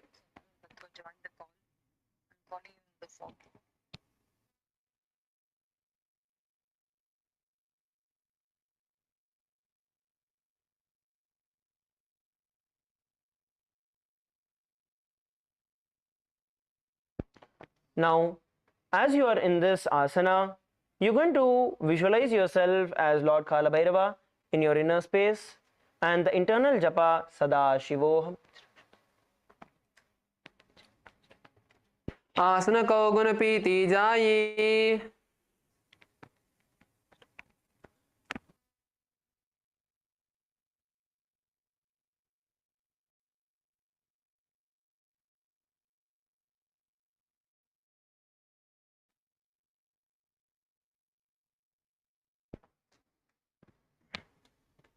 Now relax, stretch your feet out in front of you. Just relax for a few moments, shaking your body out, your feet out.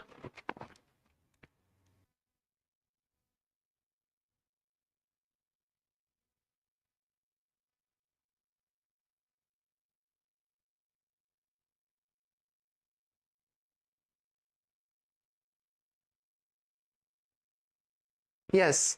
Now we'll be moving into the next asana. The next asana is Vidasana. This asana is Mukha. So now let's once again come back to a plank position. Let's all come back into Tarakshasana. Please come onto your hands and raise your knees off the mat. And now you're going to slowly bend the elbows and bring the forearms to the mat. And in this asana, make sure your palms are flat. Do not clench your fists. Just keep your palms flat on the mat. And now start walking your feet closer. Start walking your feet closer to the face, to your body, and try to flatten the heels. Experience that nice stretch on your calves and hamstrings. Push yourself forward, and in this asana, visualize Swamiji in your inner space. Perform the Mula Bandha, pulling the perineum into. The japa is the Sahaja Kumbhaka, and the japa is Sadashivoham.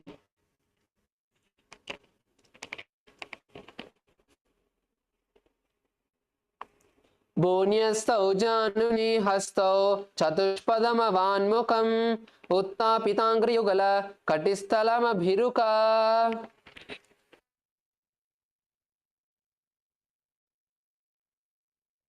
Yes, now come back to a plank position. Keep your elbows straight. Now we are going to be moving into Vashishthasana. So in Vasishthasana, we are going to be turning to one side on and standing on one hand with both of our feet on the mat. So you can all have a look at the screen. So in this asana, you need to make sure that for example, if you are on the right shoulder, you need to make sure that the right hand is under the right shoulder and the right shoulder is under the body and it's complete straight line. And to get some more balance, if you feel you're not able to be able over here, then place one foot forward. So you can place the top foot in front of the foot that is on the ground, and this will give you some more balance. And now, with the other hand, raise it towards the sky and turn your head gaze as well.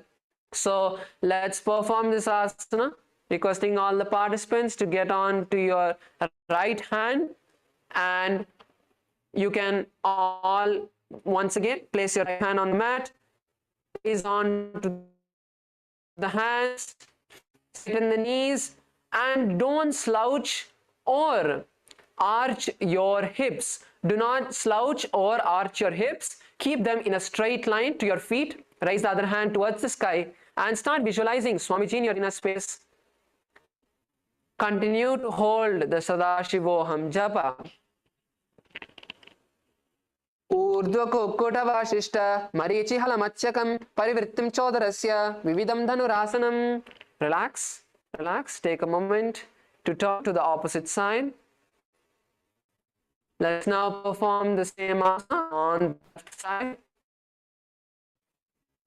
So now once again, come back into a plank position, and this time turn onto your left hand and raise the right hand towards the sky.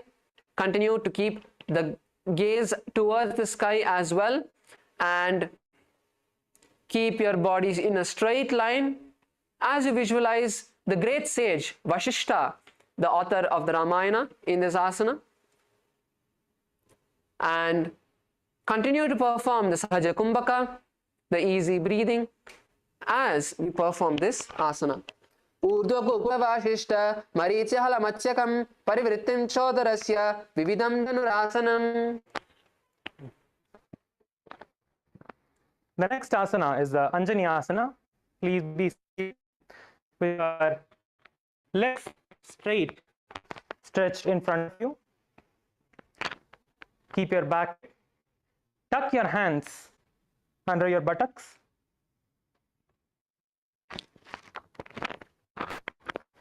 Keep your elbows straight towards your sides of the body. Keep your back completely straight. Inhale and hold your breath in the Jalandhara Bandha. Lock your neck to the chest in the Jalandhara Bandha.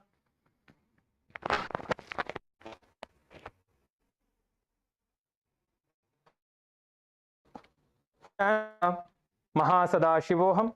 Visualize Lord Hanuman and keep your gaze to the nose. दो करा की ube हथेली कोरवार ले में ले बेली सो आगाने भूपरिदासे महाने अंगुल मिली रासे अंगुष्ट चीदा राशे दोई पुनि हथेली पिष्ट जोई तापरि मूल द्वार टिक वेसे बहरो जगत करे एक वेसे. The next asana is the Paschimottanasana. Now, from your leg straight, raise your hands up in the Prana Mudra with your index and middle finger stretched out. Bend forward and down, holding your big toes with your fingers in the Prana Mudra. Try to get your forehead as close as possible to your knees. If you can't hold your toes, you can stretch as much as possible by trying to bring your knees towards the forehead towards the knees. You can also bounce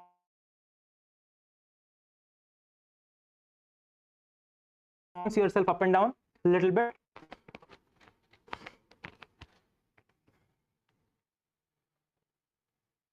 In the Rechaka Kumbhaka, inhale.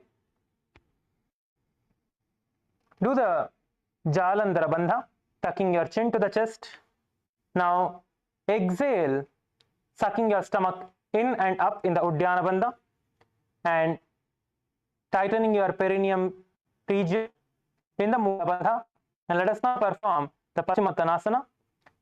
Chant the japa Mahasada-shivoham and keep your gaze forward.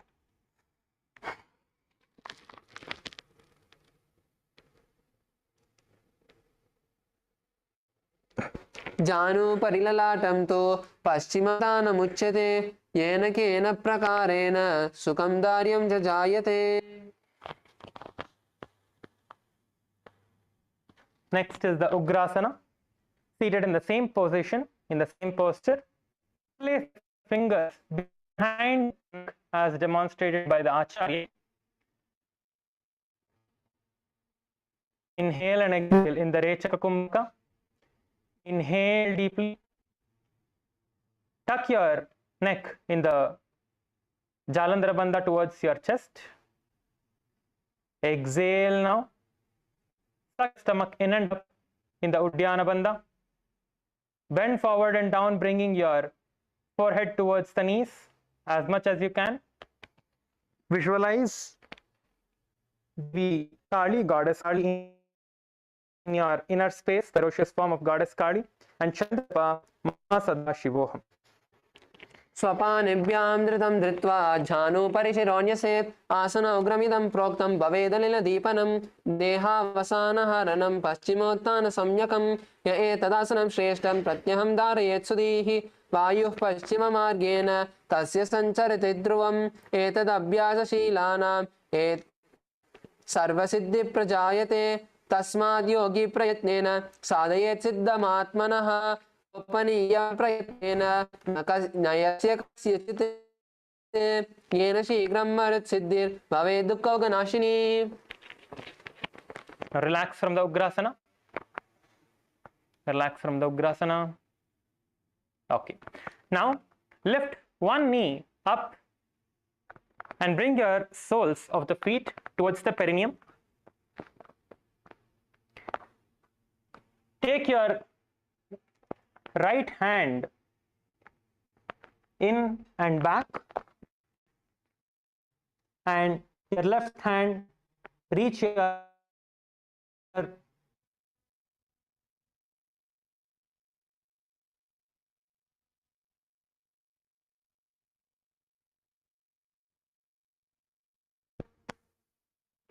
hold both your hands together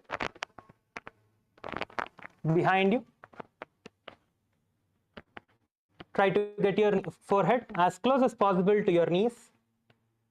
We are only going to be performing the Mula Bandha. Continue to do the Rekha Kumbhaka, visualizing sage Marichi. You're visualizing yourself as sage Marichi in your inner space. Chant the japa Mahasada-shivoham in your inner space. उत्तानपादं क्रौञ्चं च मरीचिं वीरभद्रकं नटराजं त्रिकोणं च सुप्ताङ्गुष्ठप्रसारणे. Now unlock your fingers.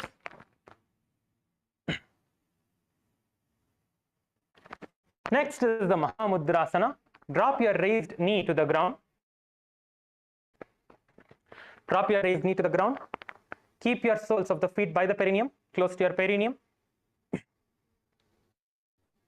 Now, bend forward and down, holding your feet that are stretched out in front of you with both your hands. Try to get your forehead as close as possible to your knees.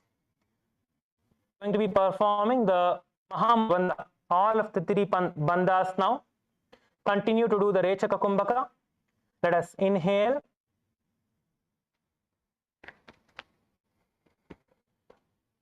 The Jalandhara Bandha. Exhale. Suck your stomach in and up into the Uddiyana Bandha and the Mula Bandha. Bring your forehead as close as possible to your knees. Keep your gaze towards your third eye, visualizing Swamiji in your inner space. Chant the japa Mahasada-shivoham.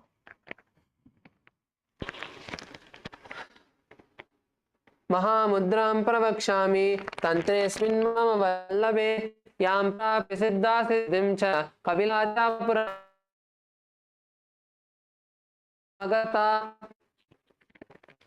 Let us now relax, stretch the feet that is close to your perineum in front of you. Just relax your feet a little bit.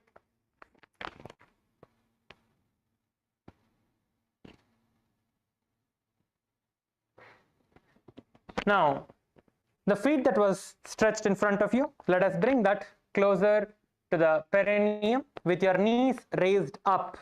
Your knees should be raised up with your thighs touching your chest.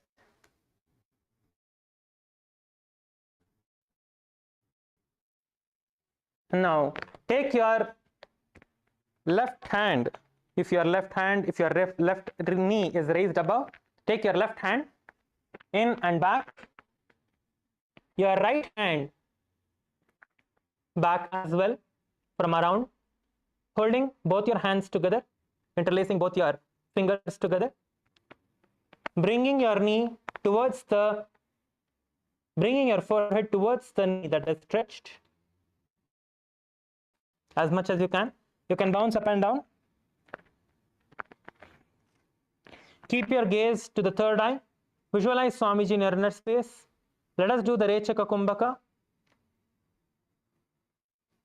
Perform the Moola Bandha, tightening your perineum region, and chant the japa Mahasadaशिवोहम. उत्तानपादं क्रौञ्चं च मरीचिं वीरभद्रकं नटराजं त्रिकोणं च सुप्ताङ्गुष्ठप्रसारणे. Now release. Bring your knee that was raised towards the ground, keeping your soles of the feet, sole of the raised knee towards your perineum. Drop the knee to the ground. Now, both your feet, hold your feet with both hands. Bring your forehead as close as possible to your knees. Visualize Swamiji in your inner space.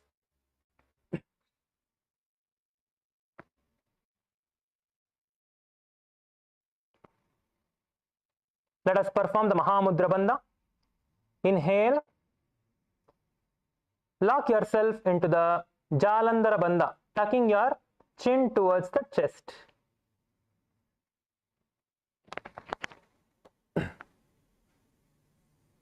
Yes, even if you are not able to do, keep your head bent forward. Do not raise your head up. Kailasa, Bolivia team, Bolivia males. Continue. Yes, bend forward. Let us lock ourselves into the Mahamudra Bandha now. Inhale. Lock yourself into the Jalandhara Bandha. Exhale. Suck your stomach in and up in the Uddiyana Bandha. Tighten your perineum region into the Moola Bandha and try to get your forehead as close as possible to your knees. And continue to chant the japa Mahasadaशिवोहम. महामुद्रां प्रवक्ष्यामि तन्त्रेऽस्मिन् मम वल्लभे यां प्राप्य सिद्धा सिद्धिं च कपिलाद्या पुरागताः. Now raise up, relax. Yes. Now stretch both your feet forward. Just relax your feet. Relax your feet. Yes. Okay. Now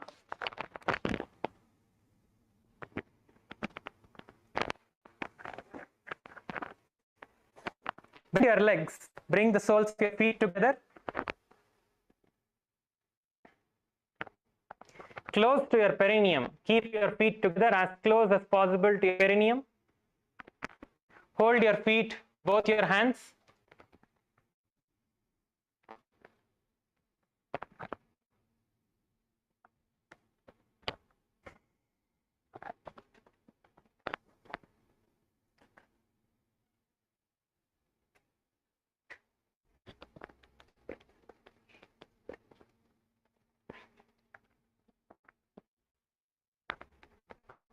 push your knees towards the ground without using your hands.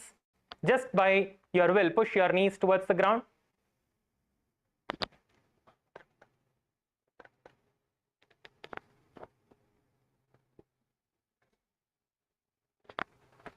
Visualize Swamiji in your inner space. Intensely, let us visualize Swamiji in our inner space. Push your knee towards the ground with your will. You can bounce your knees up and down. You can bounce your knees up and down if you are not fully reaching the ground yet. With your knees, try to bounce your knees up and down. Yes, nice. Feel the stretch happening in your inner thigh, close to your perineum. Feel the nice stretch that's happening. Visualize Swamiji in your inner space. Continue to do the Rechaka Kumbhaka. Moola Bandha. Your gaze towards the third eye. And chant the japa Paramashivoham.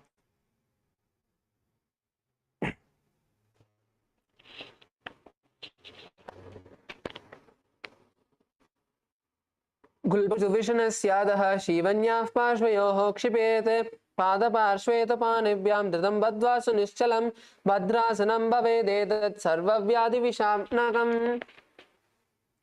Next, you can leave your feet. Now place your hands on top of your knees, gently pressing them down. Don't press them down too much. Just gently put your hands on your knees. Don't press your knees down too much. Just place your hands on the knees. Let your knees go down as close to the ground as possible. Stay in the position. Stay in the position. Look up. Keep your back straight. Keep your back straight as possible. Straighten your back. Let's just get comfortable with the position.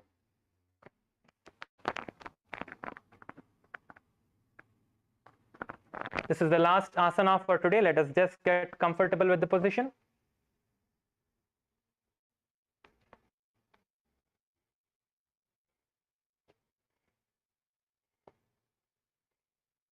Visualize Swamiji in your inner space. Continue to do the Rechaka Kumbhaka.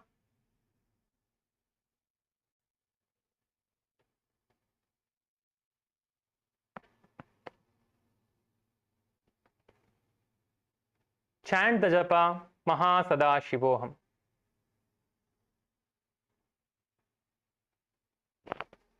पूरबचरपटचोह्योऽसो हि वाहि विधियो कि जीवो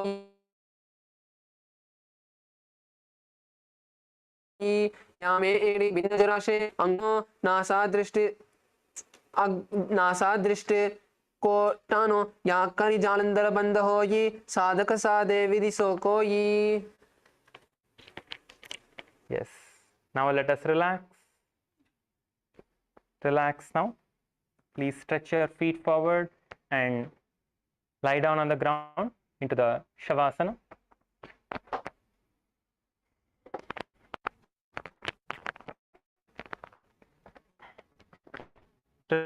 Relax your hands, your legs, your feet, your back, your head. Relax all the muscles of your body. Completely relax yourself. Lie down on your mats, everyone, into the Shavasana.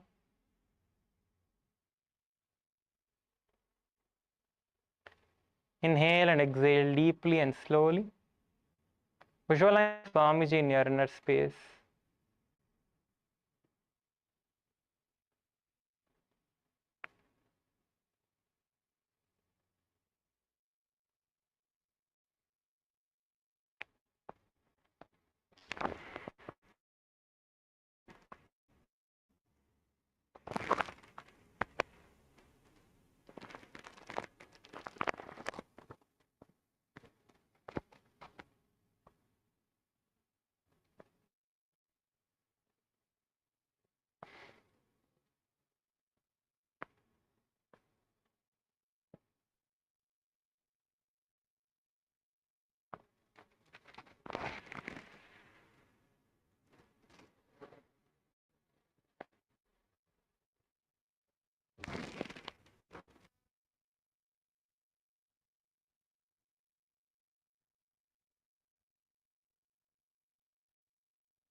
Now, slowly move your hands, move your legs.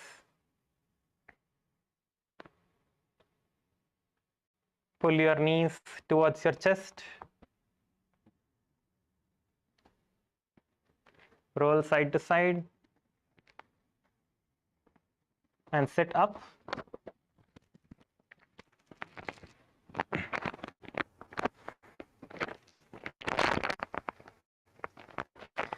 Yes, we have completed today's session. Yes, now all of you can sit up. Please sit up. Slowly raise up. Sit in a comfortable seated position.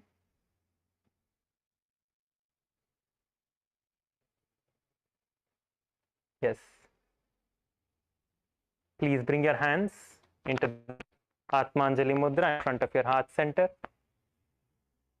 Let us offer our gratitude to the Supreme Pontiff of Hinduism, Bhagavan Sri Nityananda Paramashivoham Swamiji, for giving us this wonderful opportunity to perform the most authentic form of yoga. With this, let us conclude with the Purna Mantra. Om Purnamadah Purnamidam Purnat Purnamudachyate Purnasmarnamevavashishyate. Om Shanti Shanti Shanti.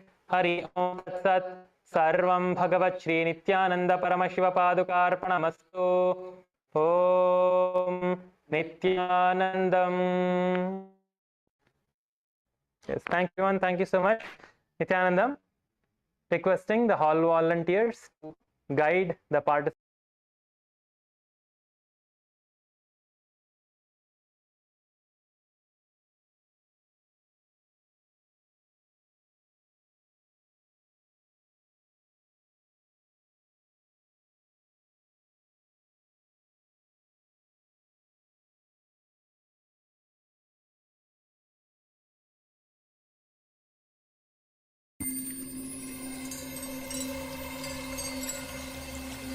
I welcome you all with my love and respect.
For this Shivaratri, meditate on this light, intense light, which makes you feel very pleasant in the body, and that heat which is very pleasant. And I tell you, when you meditate on this light and this heat pleasant, you just lose sleep on that Shivaratri night. You become awake. That is what is the real context of not sleeping on that night.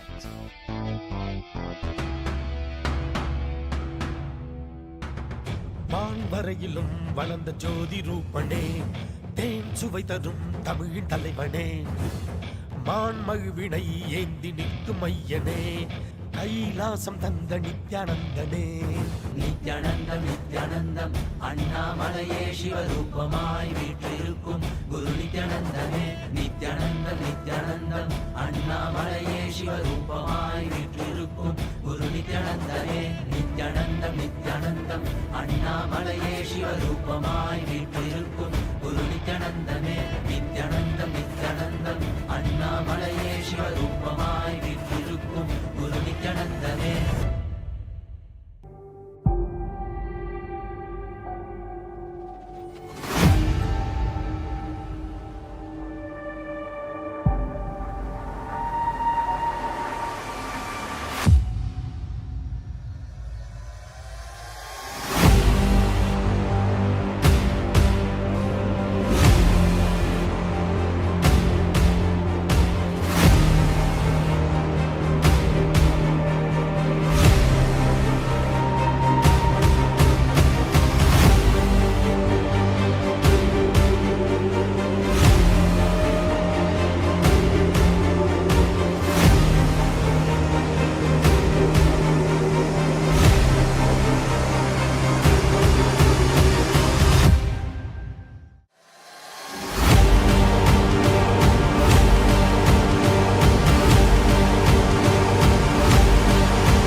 केवलं ज्ञानमुख्यं द्वन्द्वातीतं वदनसदृशं त्वमस्यादिलक्ष्यम्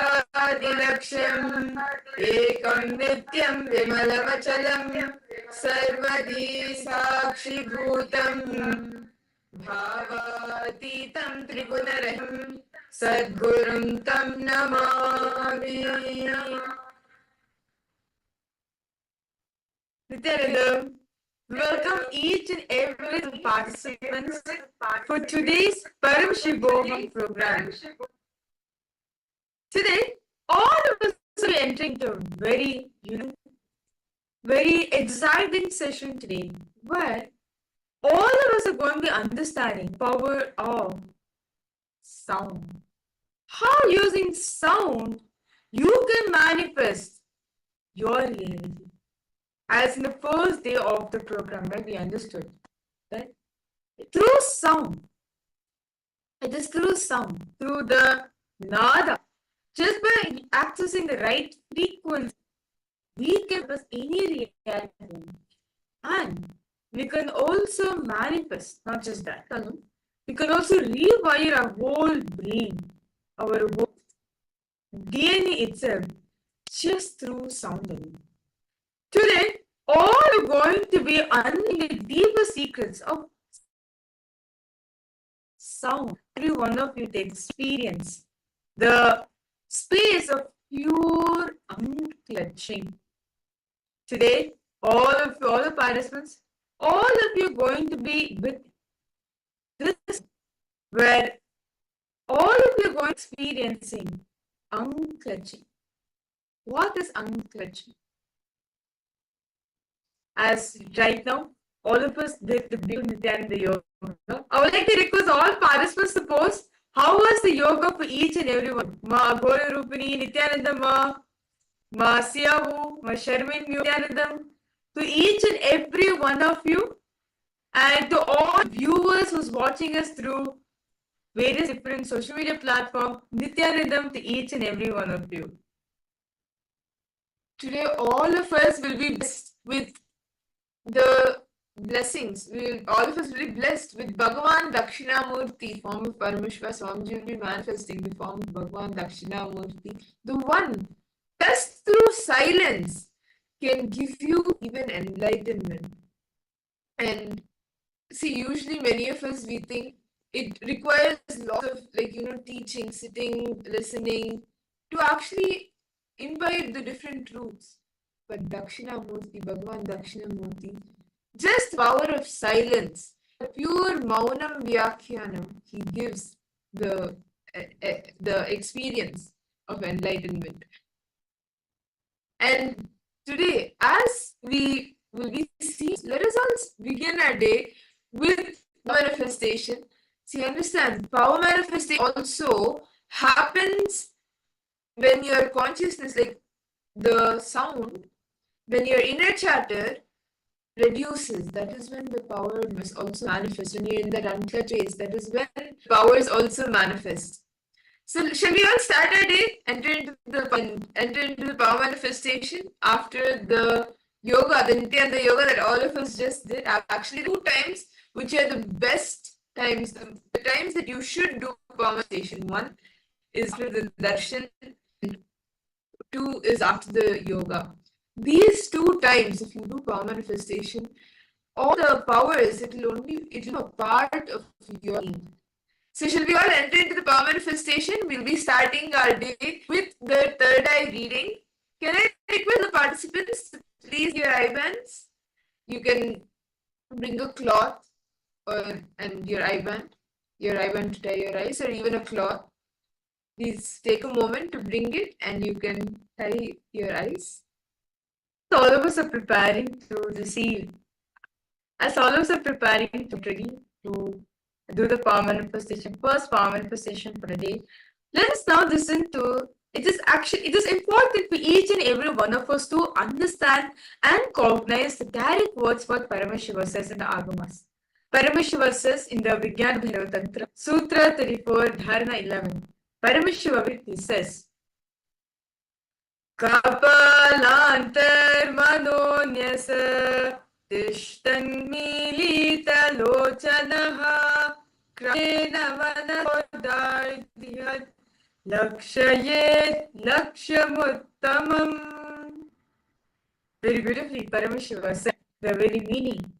By fixing the mind on the inner space within the crown center and sitting stably without any movement, having the eyes closed in succession, by stability of the mind and inner space, through the power of the third, one directly sees the ultimate goal Laksham, having the vision beyond sight that reveals any object or place, attaining the space of oneness with the source Paramashiva.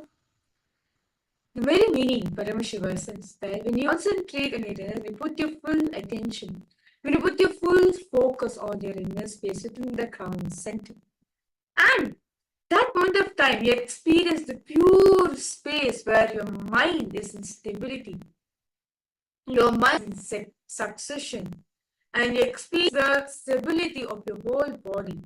This is the correct space in which you manifest the third eye.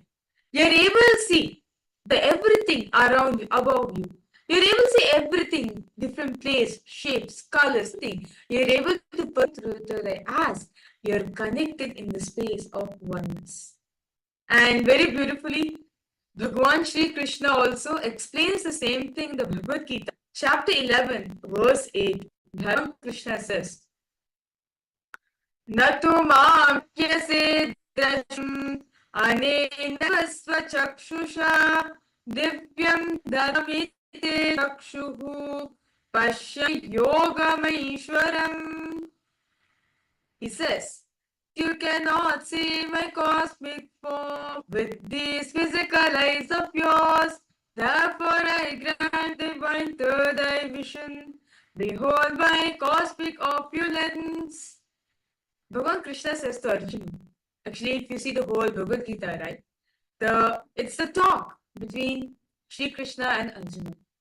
Shri Krishna decides to reveal the cosmic form to Arjuna, and he says to Arjuna that the two physical eyes which you're having does not have the ability to see my cosmic form. Therefore, I initiate the Divya Chakshu. Let me initiate with Chakshu so that you can behold my cosmic opulence and understand. In the 11th chapter of Bhagavad Gita contains a detailed description of Bhagavan Shri Krishna's cosmic form as Arjuna initiates Krishna initiates Arjuna into this power of third eye. And Swamiji experienced the same thing when Swamiji at the age of 12, right? Swamiji was sitting and contemplating, seeking the source of the first person in him. Suddenly, Swamiji felt something up in him. Swamiji was able to see the whole 360-degree vision, 10 directions, everything above him, below him, everything Swamiji was able to see. That alone. Swamiji was not just able to see, he was able to feel, experience all of that as him. The skin of the stone on which he was sitting and the skin of this body, both carried equally. In both, Swamiji felt his presence. As the idea that something was outside Swamiji and the idea something is inside Swamiji broke, there was nothing for Swamiji feel as a separate entity, as Swamiji felt himself in everything. So, Swamiji was able to see the 360-degree vision. The next moment, Swamiji realized he was not just able to see, he was able to feel, experience all of that as him. Right now, all the participants all are in the space, right? All of us did the beautiful Nityananda Yoga, right? This, what Paramashiva says in the source scriptures, in the Vidasana Agamas, what Swamiji's experienced at the age of 12, that the same is all of us are in right now. Just by doing the intense Nityananda Yoga, all of us are in that state. So without any further delay, let's now enter into today's manifestation. I hope each of the participants, all of you, have been able to bring your IBAN and your or a cloth to ties. Can I request all the participants to please tie your eyes?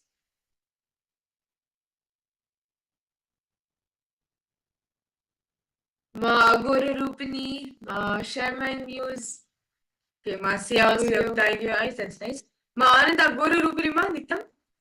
Yes. Can I request you to please come on camera? Wong Hanyu, Nityanandam. Okay. Let's start with the pronunciation.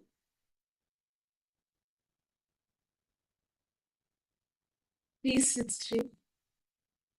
Chant the Mahavaya intensely. Bring the awareness to your neck. Do not have any doubts, or do not react in any way to what is happening externally. Just bring awareness to your third eye. Chant the Mahavakya intensely. Om Nityananda Paramashivoham. Om Nityananda Paramashivoham. Om Nityananda Paramashivoham.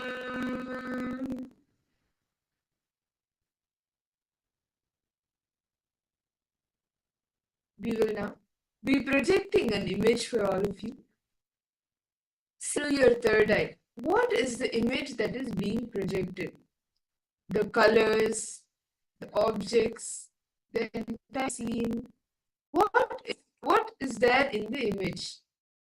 And whatever Swamiji shows you, go on revealing that and sharing that. Do not filter out anything. Paramashivoham Paramashivoham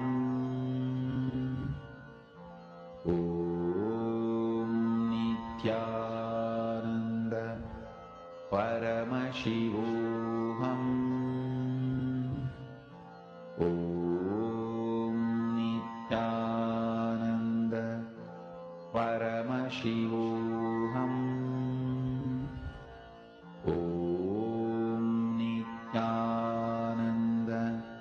Paramashivoham Om Nityananda Paramashivoham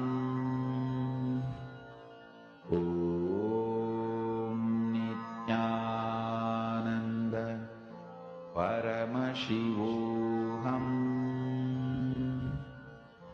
Om Nityananda Paramashivoham Om Nityananda Paramashivoham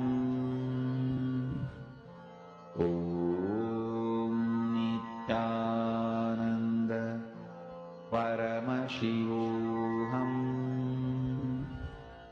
Om Nityananda Paramashivoham Om Nityananda Paramashivoham Om Nityananda Paramashivoham Om Nityananda Paramashivoham Om Nityananda